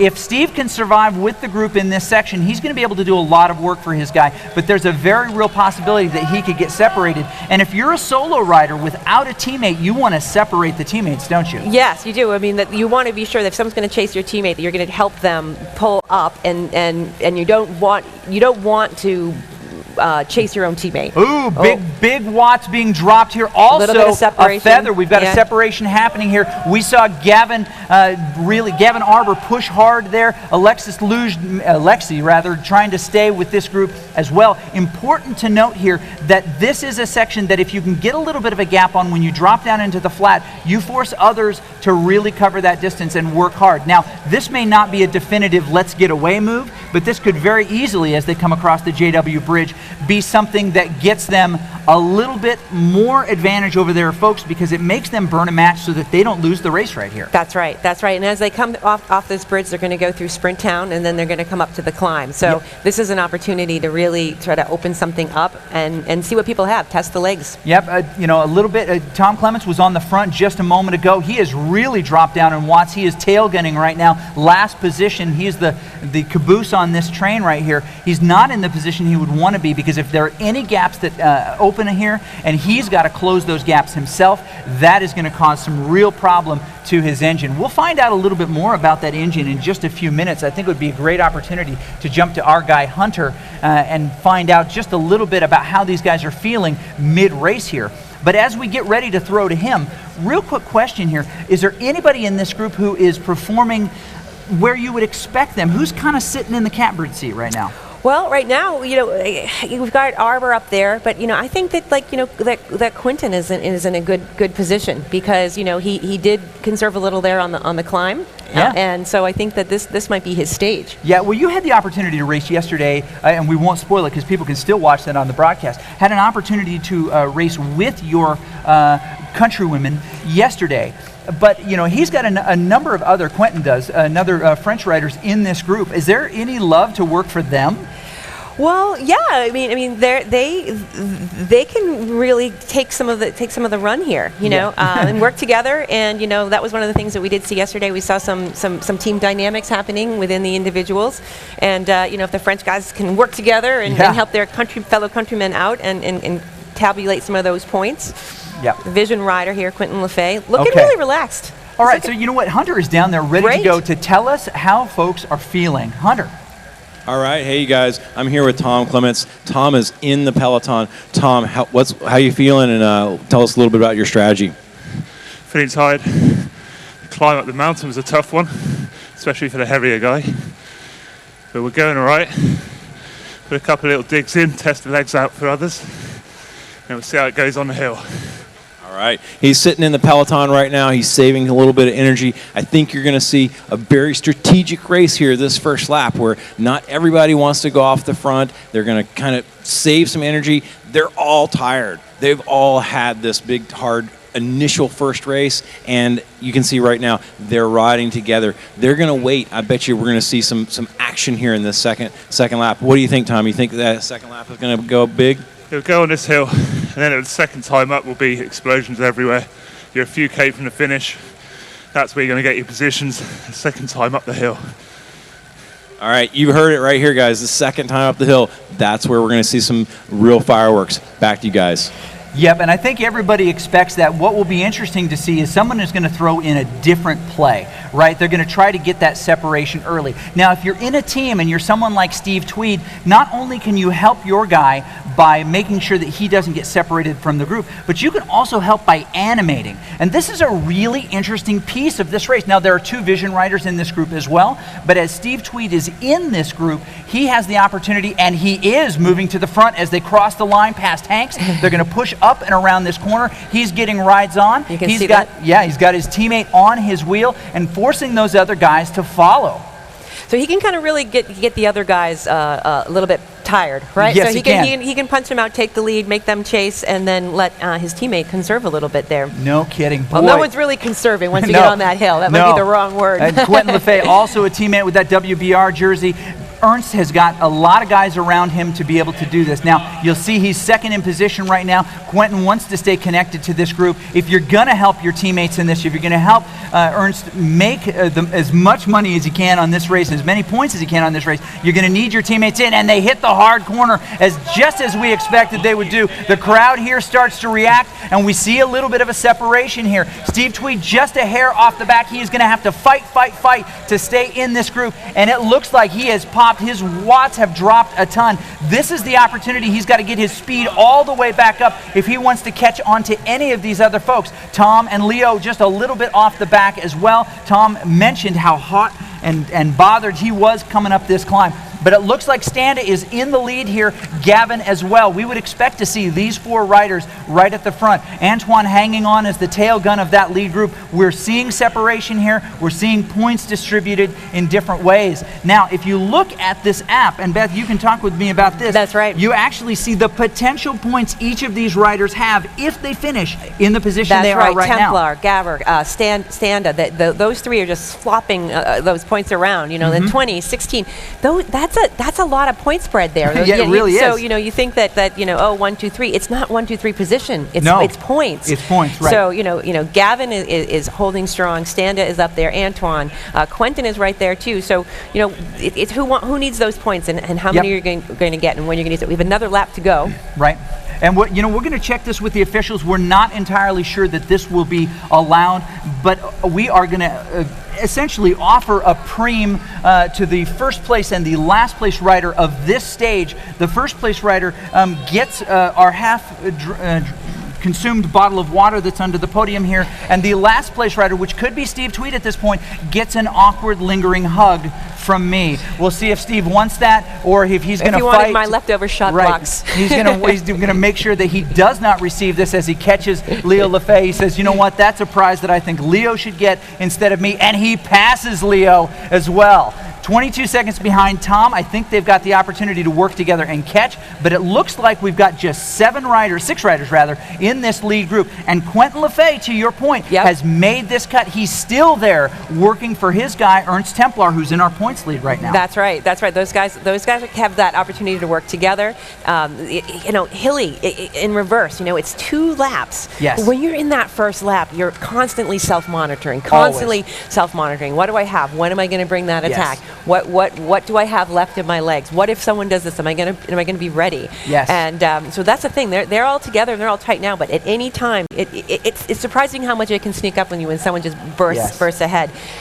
So you always have to be paying attention. You always have to be mindful of what the others are doing and communicating with your teammate if at all possible. I did see some communication on screen yesterday between teammates. It's great in this style of event. We don't need a team car because your coach can walk right up to you. Right. We see see Hunter there giving some advice to Gavin here, who's doing a nice job staying in this group. He's great in the point standings here. Lots of opportunity for him to do this. Now, the interesting question as they come up and over the top is what? Oh, and we see a feather get dropped. Yep. So when you drop a feather, you basically lower your weight in game. Yes. So the game does a calculation that says your watts per your weight distribution, you'll go faster. Yes. Translate into faster speed. So that was a smart spot. Smart decision. And often savvy racers will drop whatever one they have right before the banner, because they'll get a new one. They'll get a new one only if they haven't, if they've used or started to use the one that they've got. So that's often that lottery. You're upgrading. You're trying to get the one that will benefit you the most. Now, I would imagine every rider in this environment is going to want that power up, that aero helmet power up, to be the last one that they get as they come over the climb. Now they're really gearing up and they're going downhill. The tension releases on this. It's very easy sometimes to get separated on this downhill, and then you've got to fight and put in major power to get there. But we've got this lead group of Standa Kameric, Ernst Templar, Quentin Lefay, Gavin Arbor, Antoine Garon, and Alexis Luge, all in this lead group. Now you'll remember Luge actually got separated briefly. He managed to pull back, but we've got 3 French riders in this group, and a Czech and Netherlands. Thank you very much. Ernst Templar in this group. All together, the other UK rider, the other 2 UK riders, Tom and Steve, are off the back a little bit here. But Steve says, "I am not going to take that awkward lingering hug. That belongs to Leo Lefay in my condition." So there's only so much you can do. We are seeing some mechanical issues as Steve Tweed tries to work on his machine here. I think we're going to get that worked out. That's the great thing about this environment. Maybe he said, I actually probably would like that awkward lingering hug. We'll see if we can give 2 of those away. No, we're saying no from the officials, that we can only give away I think that might be one. against the rules. Yes. We can't give away the lingering awkward hug. Now, we're coming down to this piece right here at Ocean Boulevard. Ocean Boulevard, coming around to the start-finish. It's going to start getting more difficult here. We can see across the board that their heart rate has lowered. I think we're seeing, you tell me what you think, I think we're seeing a recognition that I can't spend all my energy here, so throwing punches is not a good idea. No, this is a hold steady right now. This is a conserve, maybe a little bit of recover what you can, because they're still pushing a little bit, but they want to save it for the second lap. They just came under the banner. They've got another lap to go. They're going to come back to the S's, and then they're going to hit that big hill again. And in this lead group, we've got ages 17 to 50. Yeah. And it's really interesting to see all these guys working together. And as you said earlier, you can start at 35, 40, and still grow as a cyclist. And you have different strengths. You can be a massive climber or a watt masher, and you never underestimate or count out your competition. Yes. Because you just never know. And then if you have a good day or if someone's having a bad day, you have an opportunity any given day. It's Gavin's so true. still at the front there, but they're all grouped up. Yep, and Gavin is doing some great work here. We've got Coach in with him right now before things get too serious. Quentin Lefay, before we jump away, we're seeing Alexis Luge also pushing down some hard ones here. There's an attack here, so we're not going to go straight to Gavin here because we want to follow the action, make sure that we stay right with it. We're seeing Antoine Garon move up to the front here. He's going to get on the front. This is an interesting move. Now, again, we don't know the way that these riders are aligning themselves if they're not with team. Is this an opportunity to just try to get away? Is he showing the strength that he has? Is he showing how much reserve he has in the tank? He realizes that he gave quite a few points away on the last stage. He may need to try to create a separation to guarantee that he separates himself from his biggest point rivals at this point, but it doesn't look like they're going to let him get away. No, they shut it down and say, no, you don't. We're right with you. Gavin right on his heel, not allowing him to get away. We see those beautiful glowing green and beautiful glowing pink wheels.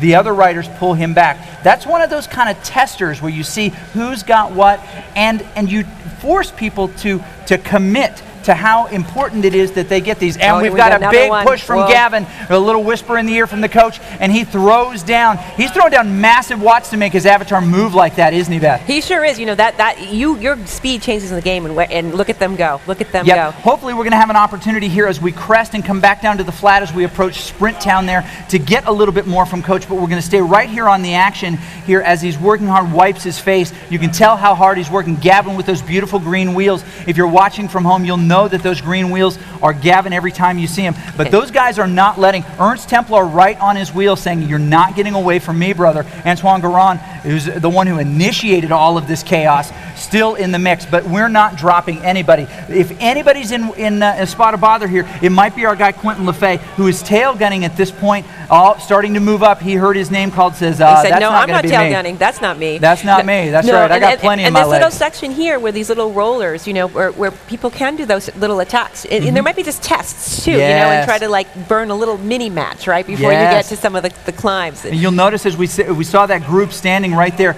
cheering Quentin Lefebvre on. Again, in this type of format, you can get right up on the riders and see what they're doing. One of those guys happened to be another competitor who he's raced with many, many times, and that's Justin Purificati, who will be in our top race today. That's right. Quentin hanging into this group. This might be a decent opportunity as they start to descend this section. Standa doing a little bit of a couple of good punches here as they come to the flat here. Jump to Coach real quick for an opportunity to find out what's going on course.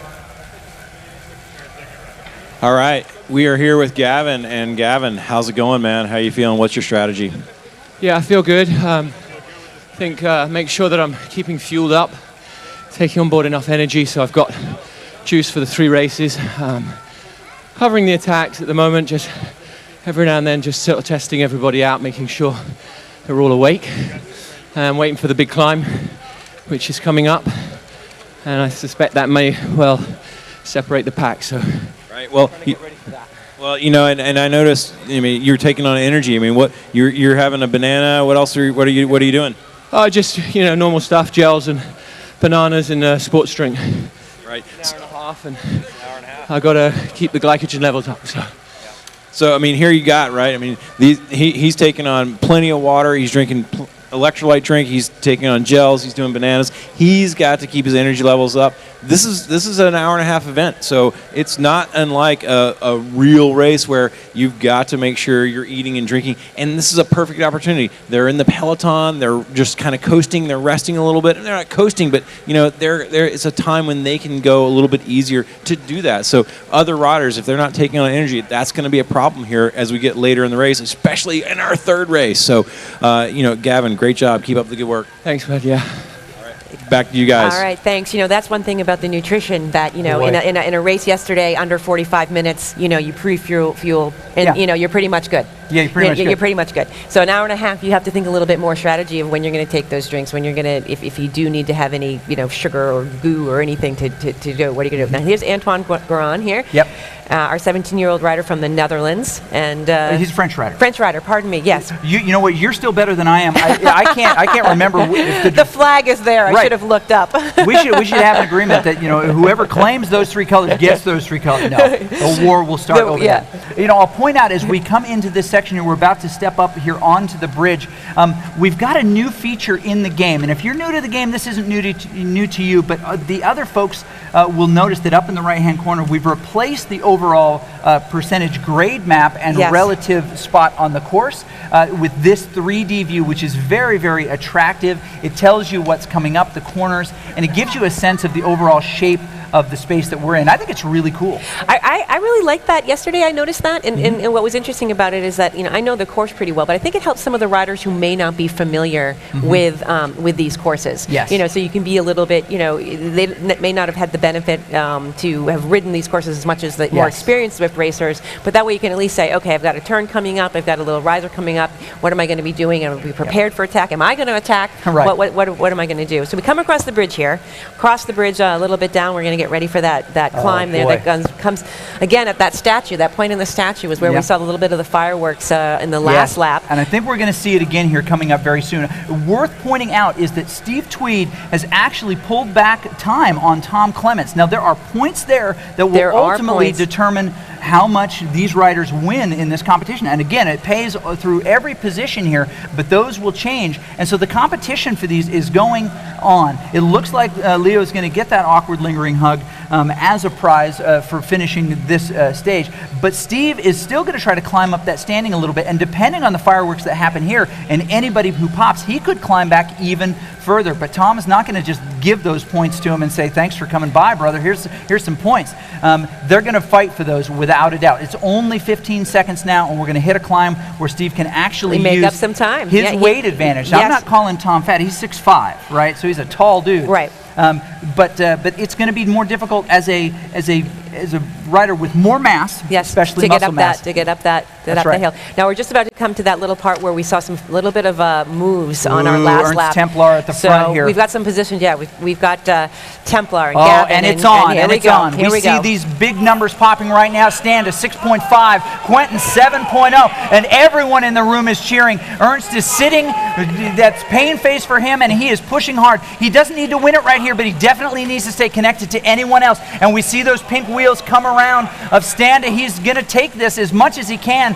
He wants to definitely stay on the front here. And we saw those beautiful green wheels come around as well. We know Gavin's wheels really well. He's coming around. Standa Kamaric on the front here. He is the leader on the course right now with the most points potential. Gavin's not going to let him get away. These appear to be our three right now. They're going to stay connected, and Gavin's going to pull him back and stay on his wheel. The question is, can Ernst do it? Can Quentin do it? If it's Quentin or Antoine here, it's all or nothing. This is the race. You're going to lose more points. You're going to fall further in the standings. If you have any hope of recovering and making it to the front of this race, you've got to pull back these points and these leaders right now. Absolutely need those points right here. Okay, so they're coming up. It's starting to flatten out here a little bit more. It's going to be very interesting. If you've got a really critical power-up, you're going to want to hang on to that right now. These riders who've got that arrow helmet, they're going to want to hang on to it. It'll be interesting to see if any of our guys, and one did, drop that arrow. Well, really, it's a draft one. It helps pull you in. It extends that draft even further. It helps you to stay on. That's a good time to drop this one, hoping that you're going to get something better.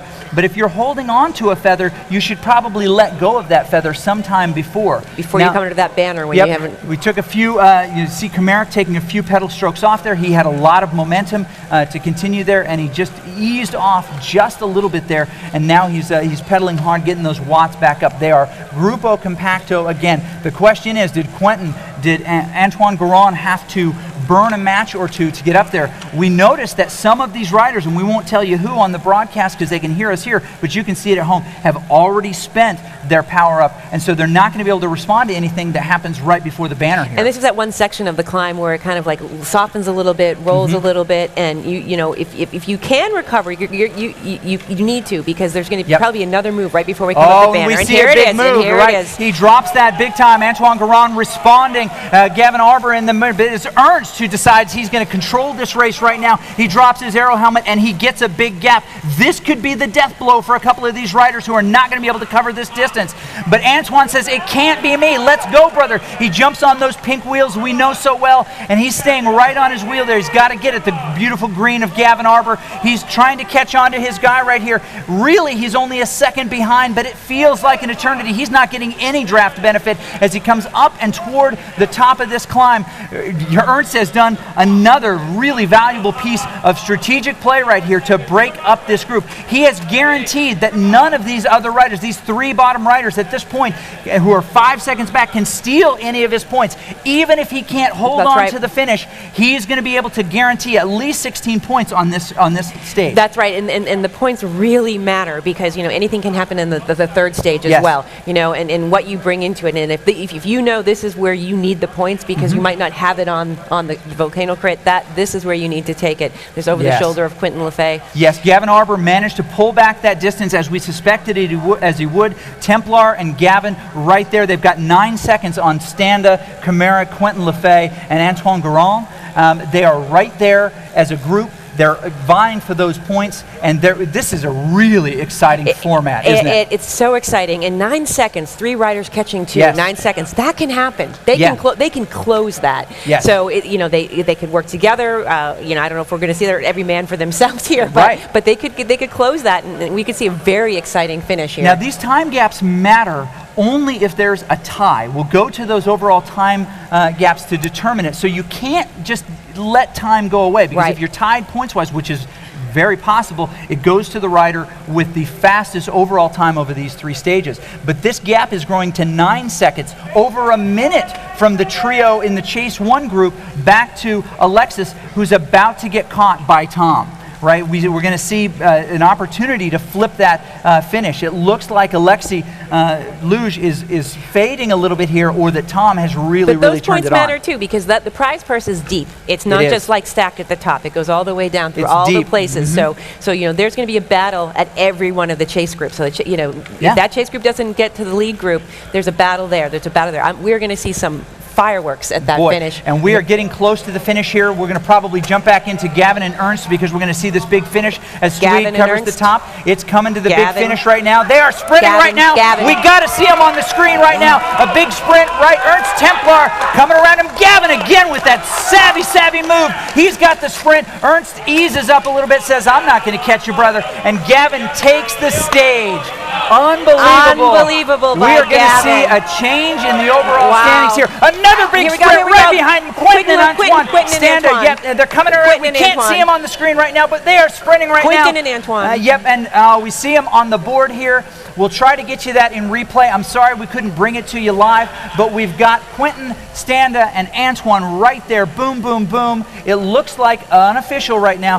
Quentin LeFay jumps huge in the standings here by coming around those 2 guys. Heroic moves by him. Now, great work by Ernst and Gavin here. We're going to wait for the unofficial. Right now, we're seeing it a little bit different on the piece here. It's not showing exactly as we saw. We saw Gavin come around Ernst give up before the line. But we've got a difference in that in our standings. We'll make that correction as we go. There's still some finishes to call here, just a minute behind this last group. And our chase group too here. Tom catches on right now. We got to see Tom on screen here. Alexi and Tom right here together. Alexi says, I'm going to push, brother. You're not going to take this away from me. Maybe you did too much. Comes around him. There's some big sprints jumping around these boys at the end here. Some folks who found their way into this queue. Tom with a big push at the end here, trying to steal a few more points from him.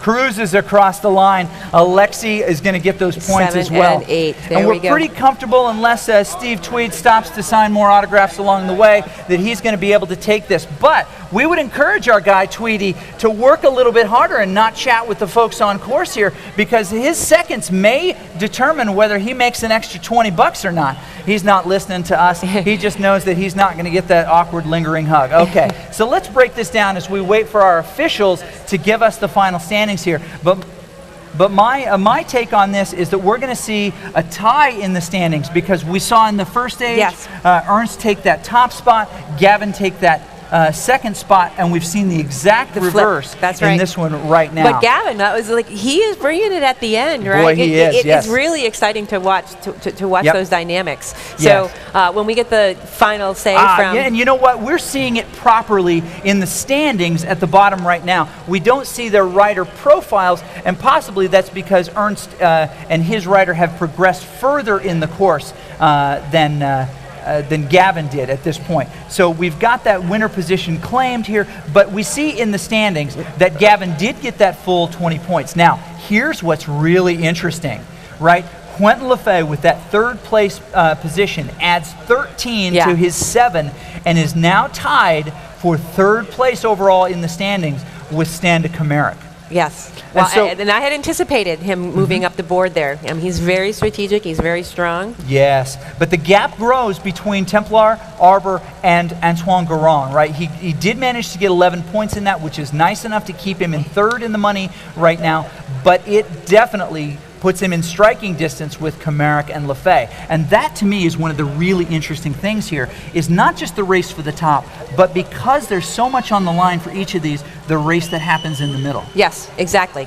So many more stories to tell. So I'm so glad you're joining us here. We'll just give a quick shout out as we can to Sebastian Kuhn, who jumped in during this race with a $10 donation to our overall prize pool, now over $45,000, and he gave that cheer specifically to Quentin LeFay. As you do the same, not only will the other folks see who you like, but they'll appreciate the work that you do to contribute to this prize pool. Again, it's a very popular thing in esports to be able to do exactly that, where the community crowdfunding, crowdfunds that piece. And if you're not watching on CycleView, you should be watching on CycleView, yes, because you're able to follow all of the riders. Yes. You're able to see exactly what we see, the telemetry and the chase groups, and be able to pop in and out between them, because there's fireworks happening all over, and it's impossible for us to be like on all the groups at the same time. And that's what's so special about the CycleView. You're like, wait a minute, they're 10 seconds back. What's going on there? You can see the heart rates of all of the people and really be engaged and then give a little cheer or a thumbs up. So and so we're gonna take just a moment. We're gonna throw down to our guy Hunter Allen,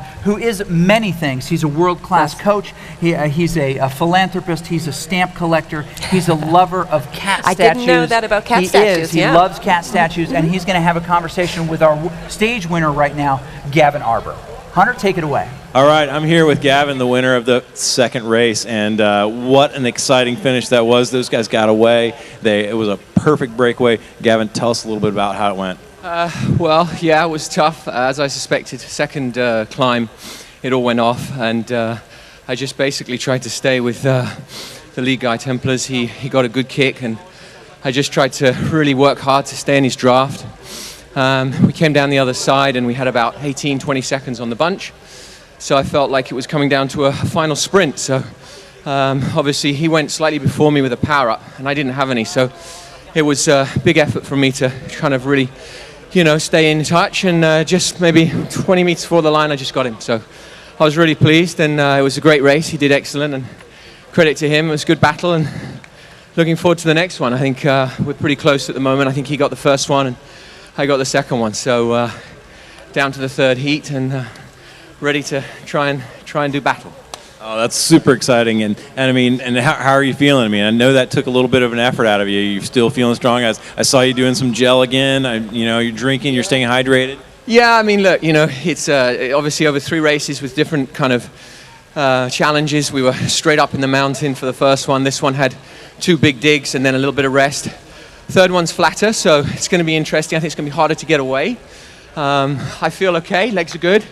And I don't care if I fall off the bike trying. I'm going to fight for it. So there you go. That's the way that champions think, right? He knows he's going to go all the way in to fight for this final race. So it's going to be another exciting one. And they are working hard. Every single rider out here is drinking. They're hydrating. They're eating. They're making sure that they're staying energized for this final event. Back to you guys. Awesome, and what an unbelievable format this is. That is great. So in London we had a straight race. So now CVR has upped the ante and said, hey, let's add a little strategy. Let's add a little more excitement to it. Let's increase the view for the viewers at home with the telemetry and the cycle view. And so you can really get in the action, and we saw the team dynamics at play. We saw all of these really wonderful things happen, and it's just been a very exciting day. So as we get into the next race, we've got some tired riders, I would imagine. Oh boy, we do. We definitely do. But here's the interesting thing. This is going to be a relatively flat race, and we've got Ernst, who is certainly a taller rider. What's interesting in the lineup here is he's in position 2, directly behind him, a teammate in Steve Tweed in position 1. So not only are they teammates in real life, they're teammates in the game, and they're physically located next to each other. Although Gavin has shown his ability and propensity to sprint, we may see some real team dynamics in this. Quentin LeFay, also a teammate. Ernst Templar, who's tied with Gavin Arbor right now for this lead spot, has 2 teammates in a crit section. Now, we've seen our guy can sprint. And so the strategy will be so interesting to see if Team WBR can separate our guy Arbor from this group, because honestly, Ernst doesn't want to go toe-to-toe with him in a sprint. No. He's seen what he can do, and now 2 stages in, his legs have got to be tired. So right? that's right, and on the Volcano, if they can work together and get him a little bit of rest, maybe make a little break, see if they can separate a little bit, then he doesn't have to do that at the end. Yeah, so many things can happen here. We could see these boys attack. We may see a more traditional race in a lot of senses, and we may see these boys doing a lot of math, right? They're figuring out right now who their biggest opponents are and who can take this away. In my estimation, Arbor and Templar are likely going to finish in the top 4, right? So we're going to probably see that they at least get 11 points, right? 11 points. They definitely want to try to separate one another. But there are only a handful of riders who could get up the road and steal their overall victory, and that would be Antoine Garand, right? He's one of those riders. And honestly, at this point, Quentin Lefay could steal 20 points from them and still get in and win this whole thing. That's right. Yes. So here's how it works with 28 seconds left. We've got 3 races that are happening. 2 have already transpired, the climb and the traditional road race. With 20 seconds left, we're about to enter the equivalent of the crit. So the positions get points all the way down. Those points add up, and we'll give you who our leaders are on the course as we speak here. And you can actually see it on your CycleView app in the telemetry as well. App, yes. 5 seconds to go, Chris. Let's get ready. The gate's going down. Here it goes. And we see the riders spin up, and boy, they are going fast. You see those avatars leaning over the bars. That means they're working hard in real life just as they are in the virtual world. Steve Tweed, as he has before, coming out really early in the front, making sure that he comes down that ramp with those guys. Ernst Templar making sure that his rivals do not get away from him. He's got a real advantage because he can look around and see the green wheels of his number 1, his competitor, Arbor, right there, who, by the way, is wearing the orange jersey, which indicates that he has the fastest lap time right now on the lap of Watopia reverse here.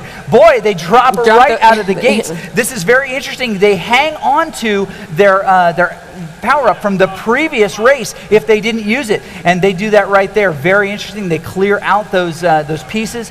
Oh boy, Leo Lefay definitely wants a better result than he had last time. Alexi Luge staying in that group. They are really lined out here. It is a hard effort at the beginning, but if you are Ernst Templar, you are looking around for those green wheels, making sure you're right there with them, and those pink wheels of Quentin Lefay.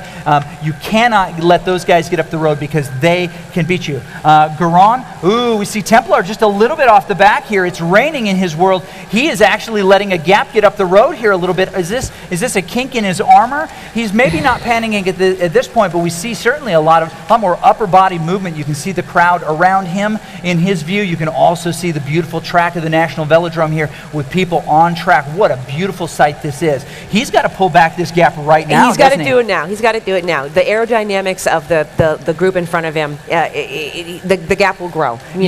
They go much faster as a group, just like in real life when you're the one person off the back. And they're going to make this nice sweeping right-hander as they head out onto this volcano course, and we are going clockwise. This is the crit course, right? It's relatively flat. There are only a couple of spots where you can gain real advantage. In many ways, this favors the time trialist like Standa Kamarik, who really can dig and bury himself. It's so funny when you watch people and you see their real life and their virtual world simultaneously. When we want to go faster, we bury ourselves over the bars to make ourselves more aero, which, by the way, doesn't work inside. Right. The aerodynamics of the draft in the game can be calculated, but that draft of you getting aero on your bike does not. It doesn't. Now, we're 1.6K into this, but they're traveling 42 kilometers an hour on average. This is still a really fast group. Each of these riders have collected different power-ups that they can use at different times. They've got to be very sparing because this course is not as generous with power-ups as some of the others. Now they're going to head to the left here and start this clockwise lap. Now you are on the course proper. This ends the prologue section of it. And Alexi Luge right here on the front wants to make sure that he's connected to what's going on. He's got an opportunity here to create some fireworks to move up in the standings. no one is out at this point from moving huge gains. And actually, we've got 5 riders who can still win this. Yeah, we do. And you know what's really interesting about this is that it's a flat course, right? So you know, people need to be prepared for those attacks because there's no really place to get away. There's those couple little risers. Right. So if you can be smart and you get those attacks, you can tally up some points if you hang on to it, if you get a little separation. Yep. And it's a Watt Masters here, so it's going to be a strong effort the whole way. There's going to be no relaxing. No. So Gavin Arbor with his head on a swivel, looking around to the different riders in his group, making sure that he stays connected. Antoine Garon, the youngest rider in the field today, has an opportunity to actually get something more out of this. He's, with 24 points, has an opportunity to win this. Now, his hope is that he can find some way to get off the front. Maybe take someone like Quentin Lefebvre with him. Right. Or, even better, a rider who is further out of the standings who's not a points threat. Honestly, Templar and his 2 teammates are probably not going to let Garon get up the road because he's a significant threat to the opportunity for him them to win move up. Yep. And they don't want to let Garber get up the road because obviously they're tied in the point standings, and this race will determine all of those pieces. Again, very, very careful. Gavin Arbor making sure that he's near the front. He's got those beautiful glowing wheels. He can't hide. As we mentioned, he's got that orange jersey, which signifies something pretty special. Yeah, in the game, if you have gone through a certain lap, the fastest, then you get the jersey. So sometimes you'll see a green jersey for a sprint section, you'll see a polka dot jersey for a different. So he has done one of the fastest times on a lap, and that's not surprising because we've seen him at the finish of both races kind of come around and have a little something left. So he's been working hard. I don't know if it's a little game envy there. We get the jersey. Yeah, a little bit. You know what? It's one of those things, and we see just behind him in the polka dot jersey, the king of the mountain, the fastest climb in that direction. Yep. And you hang on to it for an hour or until someone else steals it. takes that top sign. And so when you log out, it then goes. But these boys are spinning hard at this point. This is probably the hardest race that they've ever done in a virtual world, and this is certainly a groundbreaker for Zwift. They're on the flat section here. They just descended down. This is the lowest point in the course, and we're going to get our only real climb in this direction coming up here real soon. And you know, just this quick shot is really just showing that like the efforts are real, right? Yeah. There aren't smart trainers, and the efforts are real. It's real cycling. Yep. And the numbers are real strong here. So as we look at Alexis Luge here, he decides he's going to drop his power up right now and use this to get off the front. He's doing under 300 watts. His heart rate is pretty high. Certainly for an athlete of his variety, he's trying to really kind of kick this up.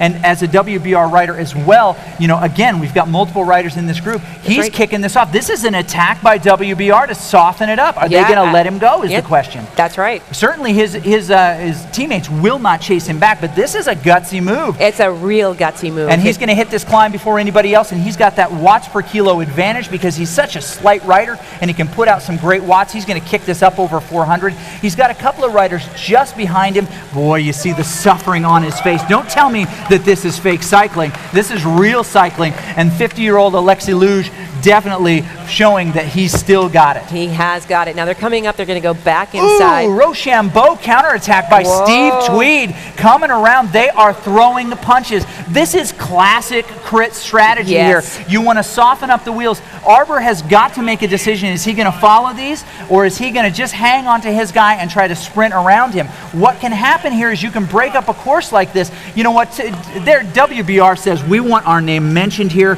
We want our guy on the podium. We want to show you we're the most dominant team in the race, which breaks this conversation open that we can continue to have about what changes at the next CVR World Cup if they add teams. Yeah, that is a really exciting dynamic. That would be really exciting and fun to watch and to call, because that brings into a whole other layer of cycling excitement. Yeah, imagine a race here with 5 and 5. That would. How cool would that be? Right, Team WBR versus Team ODZ. A lot of bragging rights in game on that. That would be so exciting. Team PTZ versus ODZ. Another great team. Yeah. Or Team KISS versus Team KISS. Yes. Okay, right, because there's so many of those riders. There are. So now we're coming around here. We have another lap to go. Antoine Garon says, I need to be in this group. I need to not get this separation.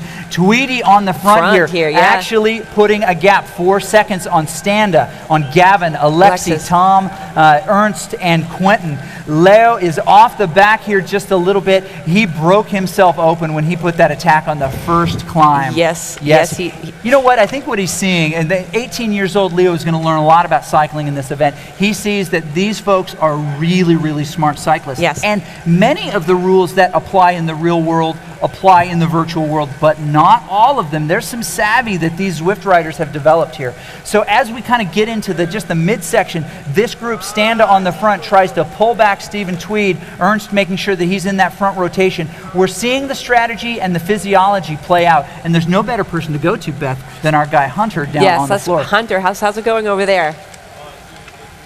Really well, and right now Ernst is just hanging here in the group. You know, tell me a little bit about how you're feeling. I know your heart rate's 154 beats, watts around 250 watts or so. How are you doing? I'm feeling great. It's going good. No problems right now staying with the group? No, not at all.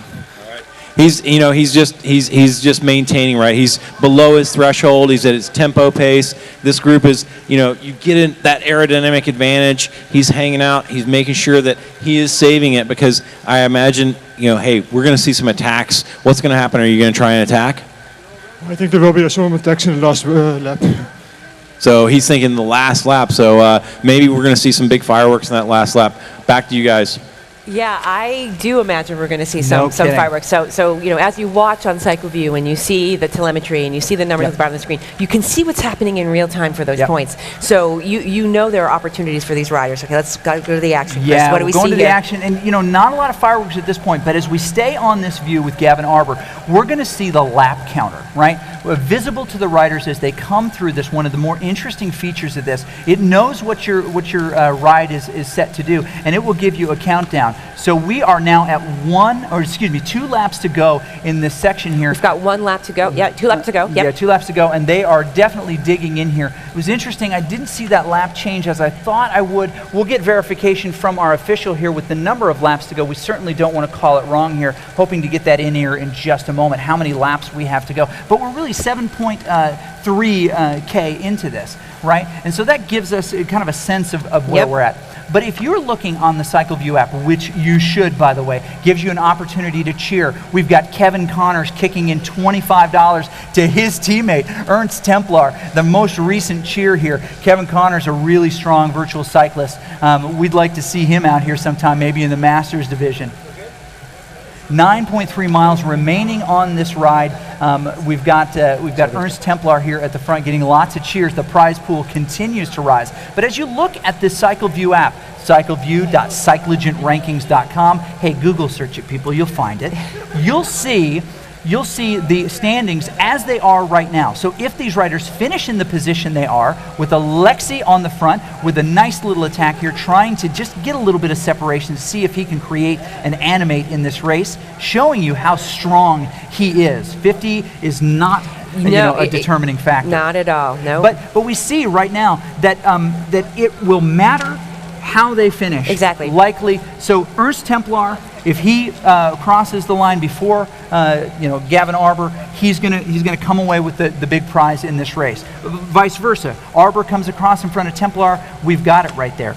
But Kamaric is definitely going to have to do, and Garon, a little bit more. So Garon is going to have to put a couple of guys in between. We can expect probably a big attack from him. Right. I don't think he's going to hold on for 3rd overall. I don't think that's going to satisfy him. That guy is too competitive. That's right. That's the thing when you're digging in deep at that last minute. Yeah. You're really fighting for those little spots, and they're fractions and seconds. Here we go. Some feathers being dropped here. Feathers being dropped. Draft boost being dropped. Steve Tweed makes sure that he stays in this group. He's doing a really nice job of working for his teammate here. This is also the kind of course that favors him. We've got a little bit of a gap, still drilling it on the front. But Tom says, you know what? We're not going to let this happen. Tom is leading the chase in this chase group to stay in there with Alexi Luge. Maybe he thought, hey, brother, we can get away. We can create some action here. I've got a little bit left in the tank. One of the things about Tom you'll notice is that this is the kind of course that favors him. Again, a rider with higher mass. Alexi actually putting some real gap down here. Stephen Tweed says, you know what, we got to pull this back. He gets in front of his guy, Ernst Templar, and says, for WBR, let's do it. I'm doing it. I'm doing it. Exactly. Let's do it. And that's I'm going to help you, my brother. Strategy. Yeah, I'm going to help you, my brother. So it's nice to see how those team dynamics play into this, even though it's not a team race, right? You know where you are at the standings. They're battling for all of these positions because the prize pool goes so deep. Yeah. But at the same time, keeping Ernst at the top there, that's a teamy thing to teamy. You know what? And as a domestique, and I'm not calling Tweedy a domestique. He might be a domestique, but he's playing the role of a domestique today. He's going back to the car and grabbing the virtual bottles. He's carrying gels around to the Templars, of his group here. But he and his other WBR folks are making sure that their guy is well. That's a win for them, right? If your guy's on the podium, you can take a last place and an awkward hug from a host, right? Yeah. Well, but in game, like these teams, they keep track of stuff. It's not just it's just as serious, for in the game for these teams. So thinking about a team dynamic on future CVR races is a real opportunity, I think, to even add another level of racing, because there's bragging rights, and social media is aflame when the team stuff happens here. So Mark Lay has just decided to contribute to this prize pool, and it continues to rise. This time it's for Tweedy. Mark Lay giving some money to our prize pool for Tweedy, and the prize pool continues to go up. Now, they are kind of in stasis here, but we can expect to see some exciting things show up at any moment, because this is going to get really exciting. Just under 5K to go. No kidding, so yes. 3 miles, a little bit, and we are... Yes, we're right there. So right now, the winner of this race will earn just under $1,000 for this big finish right here, all the way down to just under $900. It's a pretty tight, but you can win the. That's a lot of equipment that you can buy for $900. Yes, it is. No kidding. That is that is a real price. That's higher than some prizes on the road. Oh, for sure. And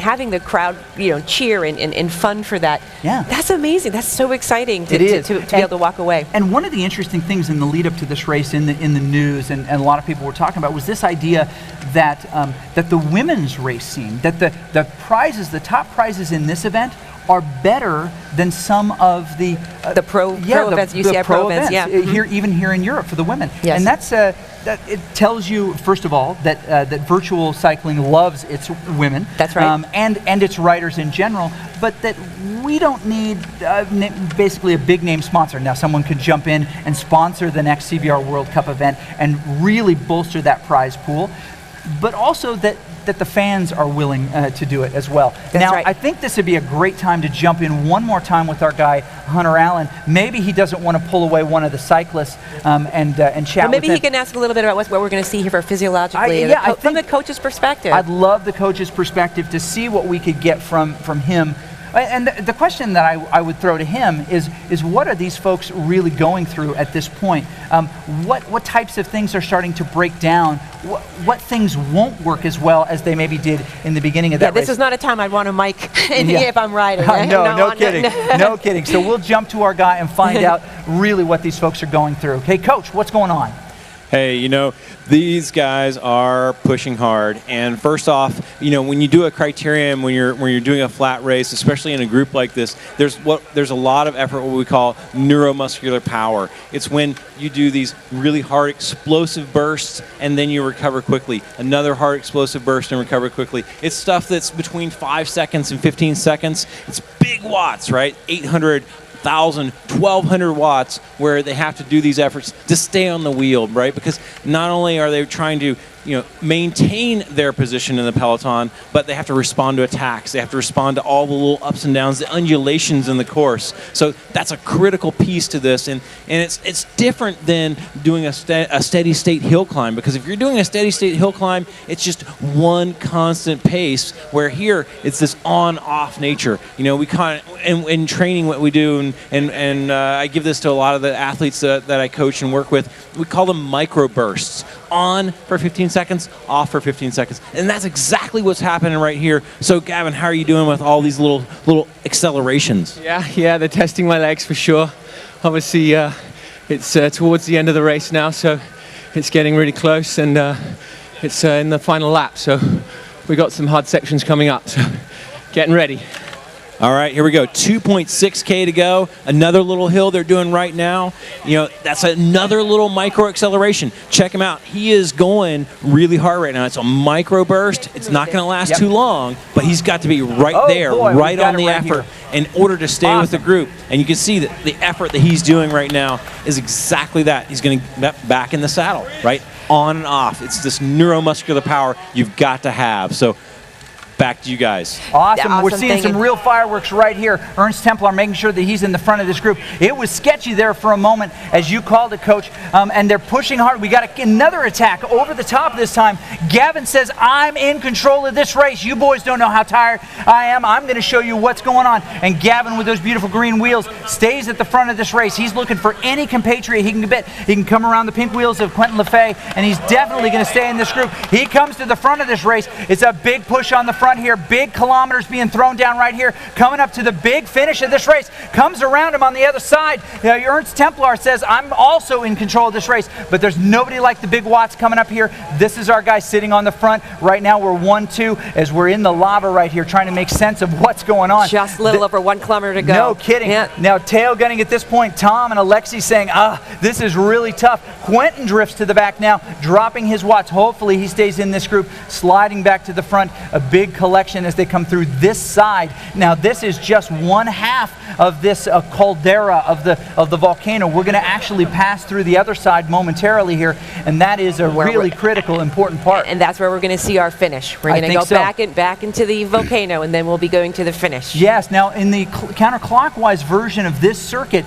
it's very different, right? There's no banner to give you a heads up. There's no countdown. So the advantage here would be for the riders who know the course. The riders who know the course are going to know when to go, and there's a little bit of a strategic advantage because in the sprint, your timing of when you drop that down is going to make a difference in the end. Boy, it's true. And Coach mentioned here just a little bit ago that we're starting to see depletions in their fuel tank here. That how quickly they can recover is a very specific product of their training. And what we're going to see here is a combination of strategic, right, awareness of what they have, and also this combination of really the kind of training they've done, and have they prepared themselves to be able to drop down to these 2.5s for a little while, these 3.0s, and then ramp back up again. That's right. Do they have enough left in the tank?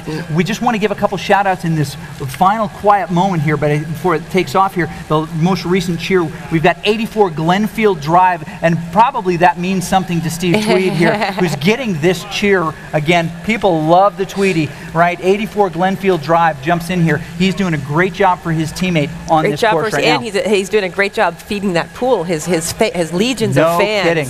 All right, here it comes. We're coming into the volcano, so the finish is coming right up. So it'll be interesting to see when we start to see those red numbers, because we know they are coming. People are going to be dropping down. Yes, and this will be, we're starting to see the ramp up. Here it comes. And Gavin says, I'm going to take this.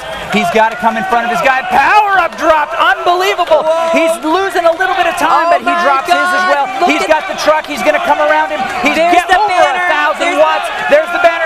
Can he do it? Does he have enough space and time here? Stando wants this top. He's definitely got to finish in front. And boom, they come under the banner. It looks like Quentin Lefebvre comes in front of him, but that's not going to be enough. We've got to see where he finishes in relation to Ernst, who's shown as the winner right here. We'll get the official in just a moment. It didn't look like it panned out that way. We see the official right here. It looks like Ernst Templar comes across in front, says, I am a sprinter. I'm not listening to what you folks said. Quentin Lefebvre comes in with that second place, moves up. Gavin Arbor, unofficial at this point, doing a great job on the course there. It looks like he is third on the course. These guys pull over. In a moment here, we'll give you those official standings. I'll wait for the thumbs up from the official to read these finals, but I think you can start to assemble these in the group here. What an exciting race. We'll take just a moment, and we're going to give away some prizes, so if you're in our drawing for the Alienware computer, stick around, and we'll talk about that in just a second, but talk about the excitement. Oh my gosh, well, it all comes down to that. Like, the 3 stages, coming to that flat crit. And seeing those fireworks at the end. It is like, what do you have left in that last 30 seconds. Yes. We've got Templar, we've got Gavin, we've got Quentin Lefay. Yes. Who, yes, and so I predicted him. Yes, you did. You know, that just shows that you don't have to win the first stage to be, you know, top 3 on the podium here. Yeah. And you know, and he just chipped away at it. And the way that the points are distributed can really change your standings. That last race, every stage matters. Every stage matters. And matters. when you use what you've got, certainly matters. In just a little bit here, we're certainly going to have an award ceremony. Really excited to have that in-house, our guy Antoine. But we're going to jump down to our guy Coach right here in just a second, who's got all the details of what these riders went through. Lots of sweaty hugs going on here. That is the really nice thing about this.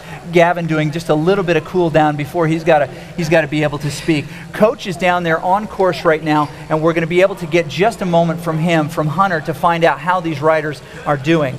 So this is your final position right here.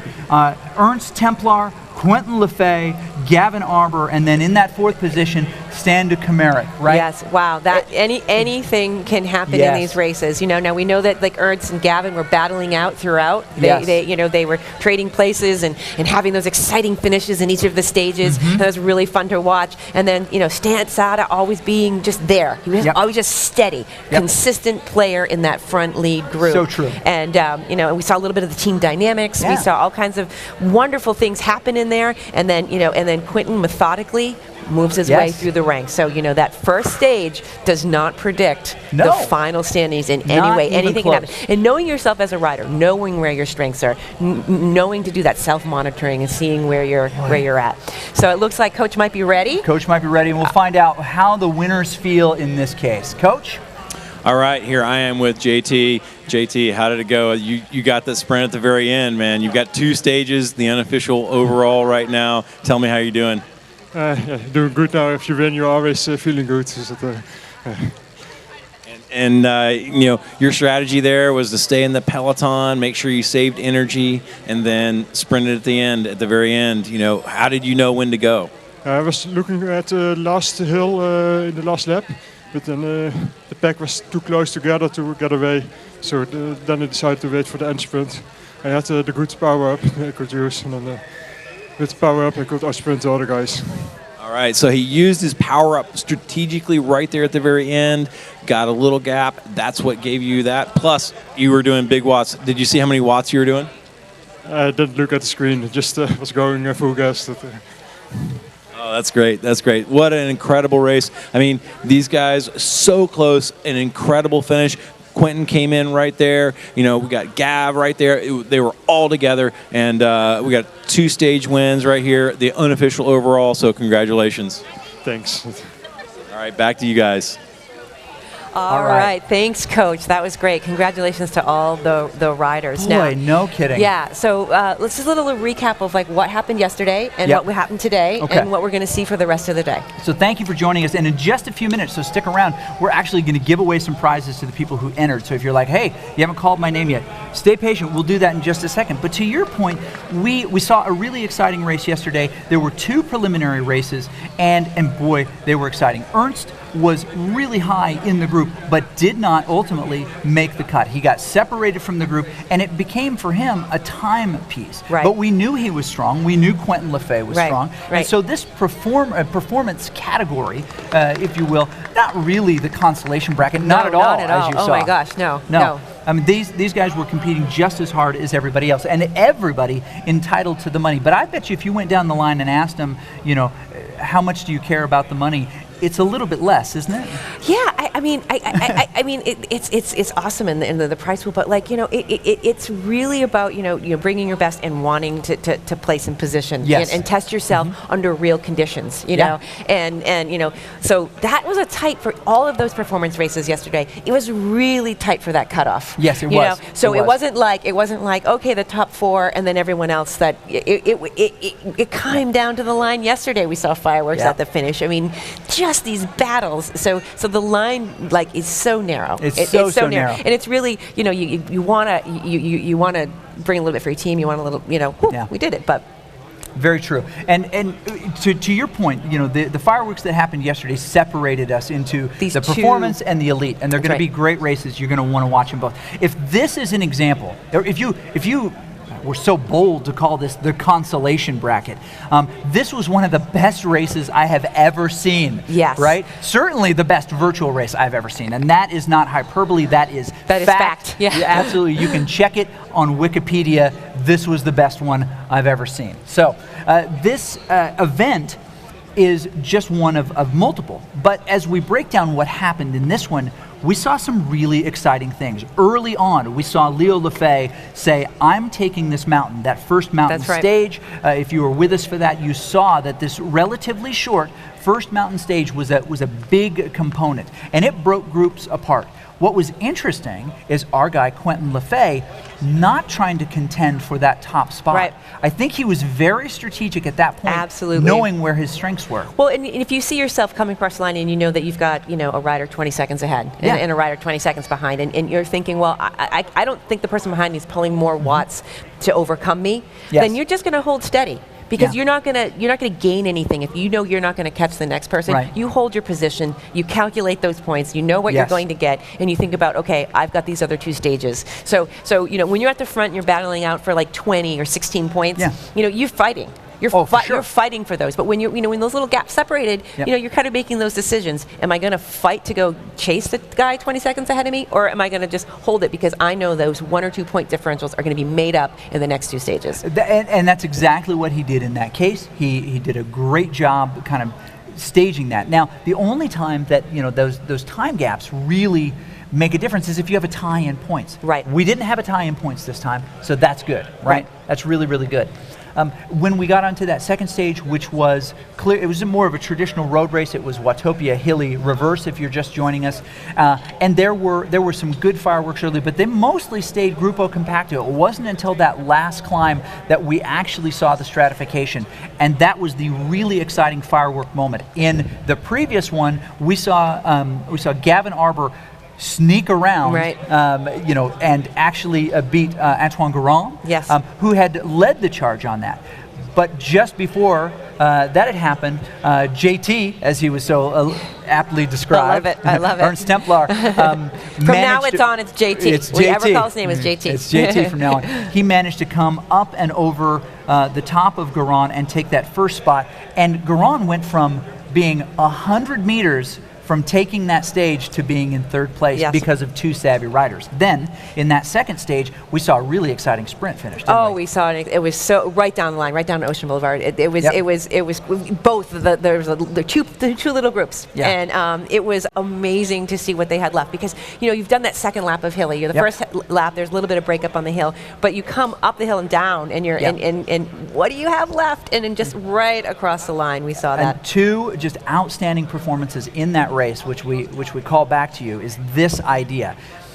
The one is that we had Ernst, who was on the lead there, dropping his power up, looked like he was going to make it all the way around, and Gavin said, no. Gavin showed that he's the real sprinter. And here's where I think it's really interesting, because Gavin comes around him. We call it like we see it. Wow, Gavin's the real sprinter here. And I think that stuck in JT's craw a little bit. Yeah, so he brought that forward into the volcano. and he was not going to come into that last little curve and be late on it. No. And what was interesting is the power-up differential was a little bit different there. The best power-up that Gavin was able to muster was that truck. Again, these are the strategic elements of this as an esport, and he had that draft advantage. But JT had the arrow. JT had the arrow, and he used it at the right time, and he got the separation he needed, and Gavin did not have enough. Now, he stayed steady with him, but he could not close that gap. Now, what would have happened in the real course? Who knows? But let's jump back to that second race for a second and talk about that trio finish. where Quentin Lefebvre managed to come around those other two riders and take that third spot. That's a differential. That was a big point. That 6 points in the overall standing, right? And that is when he really made a little bit of a jump. Yes. So that was the difference, because when he 7 brought in points, 7 points. So that gave him a good position heading into the crit. So he knew what he needed to do at that point. You know, so he just kind of pecked away at it. He's like, nope, I need these points. I'm going to take those 7 points, and if I have it in my legs, and he did. And he took it. So it was so exciting. So exciting. Okay, so we should point out, and we'll just give you the rundown here real quick, and then we'll give away some prizes, right? Now, the prize pool that you see, by the way, on CycleView, which is the cyclogent.com, or cyclogentrankings.com. Again, you can see that in all sorts of folks. And just bookmark it. Just bookmark it, people. You know what? If you're going to watch all day, we'll try to. There we go. We'll try to build you a lower third. How about that? Right. We'll drop that up there. But this prize pool will continue to go up. Right. We see that top prize. The disparity, $1,000 or euros. We'll find that out. I'll do the math. I'll take off a shoe. We'll work it out. But $3,000 to $2,000. Now that's not this race, right? This is the pay for each down through the 20 riders. That's right. Now, as we look down, we see that the 11th place rider, which is the first in this race, is going to get nearly $1,000. But as people continue to cheer during that prize pool, it's going to go up. Right. It's going to go up. So this is like the least. We have the whole day to build the prize pool. And it's going to go up. We expect that all these riders are going to win more than $1,000. Even Leo Lefebvre, who was the last one across the line. But you know what? While he didn't win the top prize, you know what he got? He got an education today. Yeah, this is a very big learning experience for so many riders. So there are the pros that are coming into this environment who haven't maybe done it before, and then there's some of the lesser experienced riders who are kind of understanding tactics and what they can do and learning themselves. Yeah, we've got a clear Il Patron and Alexi Luge in this as a 50-year-old rider, and crushed some dudes. That's right. Right. That's right. Handed it to some dudes. So he is just a super strong rider. Okay, so let's give away some stuff. So we've got some prizes to give away, and if you've been participating in the Cyclogent virtual rankings, basically the giveaway. You've been involved in Twitter, you've been splashing it out there so people can see what's going on. That's really cool. We have a CVR t-shirt for two different folks here. We've got Eric Neckers and we've got Hanya Belowitz, right? Those two folks, Belowitz and Neckers, have won the first two prizes. We're going to continue to give those away. If you're like, did he even pronounce them correctly? We have an image that goes along with this, which is nice, and it'll show you there are our winners. Hey, there we go. We'll have two CVR t-shirts, very nice. You can see them down in the corner right here. In fact, those t-shirts are hidden behind there. I could pull them out if I needed to, but oh no, they're gone now. That was the only way we could do a David Blaine trick. That's right, David Blaine magic. Yeah. Next time we'll make a prize appear from that lower third. How about that? That would be, We'll do it. So stick around. The magic will continue. Okay, so we're going to take just a short break here. Yes. And when we come back in a moment, we're going to show you what happened yesterday. You're like, I didn't have a chance to watch this. Well, whatever you're doing today is you're walking around with your phone, or if you are a true virtual cycling degenerate like I am and watch everything that you can. Degenerate might not be the right word. It's just like enthusiast. Enthusiast, right. What is the difference between a fan and like a complete degenerate? That we have that kind of that thing. So if you're watching these things all the time, if you're a big fan of Nathan Guerra, and you should be, what a great broadcaster he is, then you'll appreciate this next race. It gives you an insight into what happened that sets up this next race. So if you want to know the storylines coming into this is one you're going to want to watch. We do have just a couple of things that we wanted to drop real quick. A couple of congratulations, a couple of happy birthdays to people who are celebrating with us here in the Cyclogent Virtual Rankings. Mark and Casey had a happy birthday from Steve Tweed, so that was real. So happy birthday. Right, and we'll be taking your requests all day on the call-in line. Tell us what song you want to play and what dedication you want to give, and we'll throw that out there. We're going to play air guitar because we don't have the rights to this song. So if we do Smoke on the Water. a vapor over the liquid, because we can't even use those terms, right? Then send it in. And this last one goes out to Tanya, to her love Bobo, hoping we can stay together. But no, we'll close this down. Did you just do a Casey Kasem long distance dedication? Kasem dedication, long distance dedication. We're going to have fun here today. We're going to have fun here today, and so we hope that you'll join us. This is just the tip of the iceberg in the excitement that is in store for you here at the CVR races today. And for Hunter, our coach in residence down there on the course for all of these riders, for my colleague Beth, and for Chris Haskell, this is CVR World Cup Paris, and we've got some races from yesterday to see.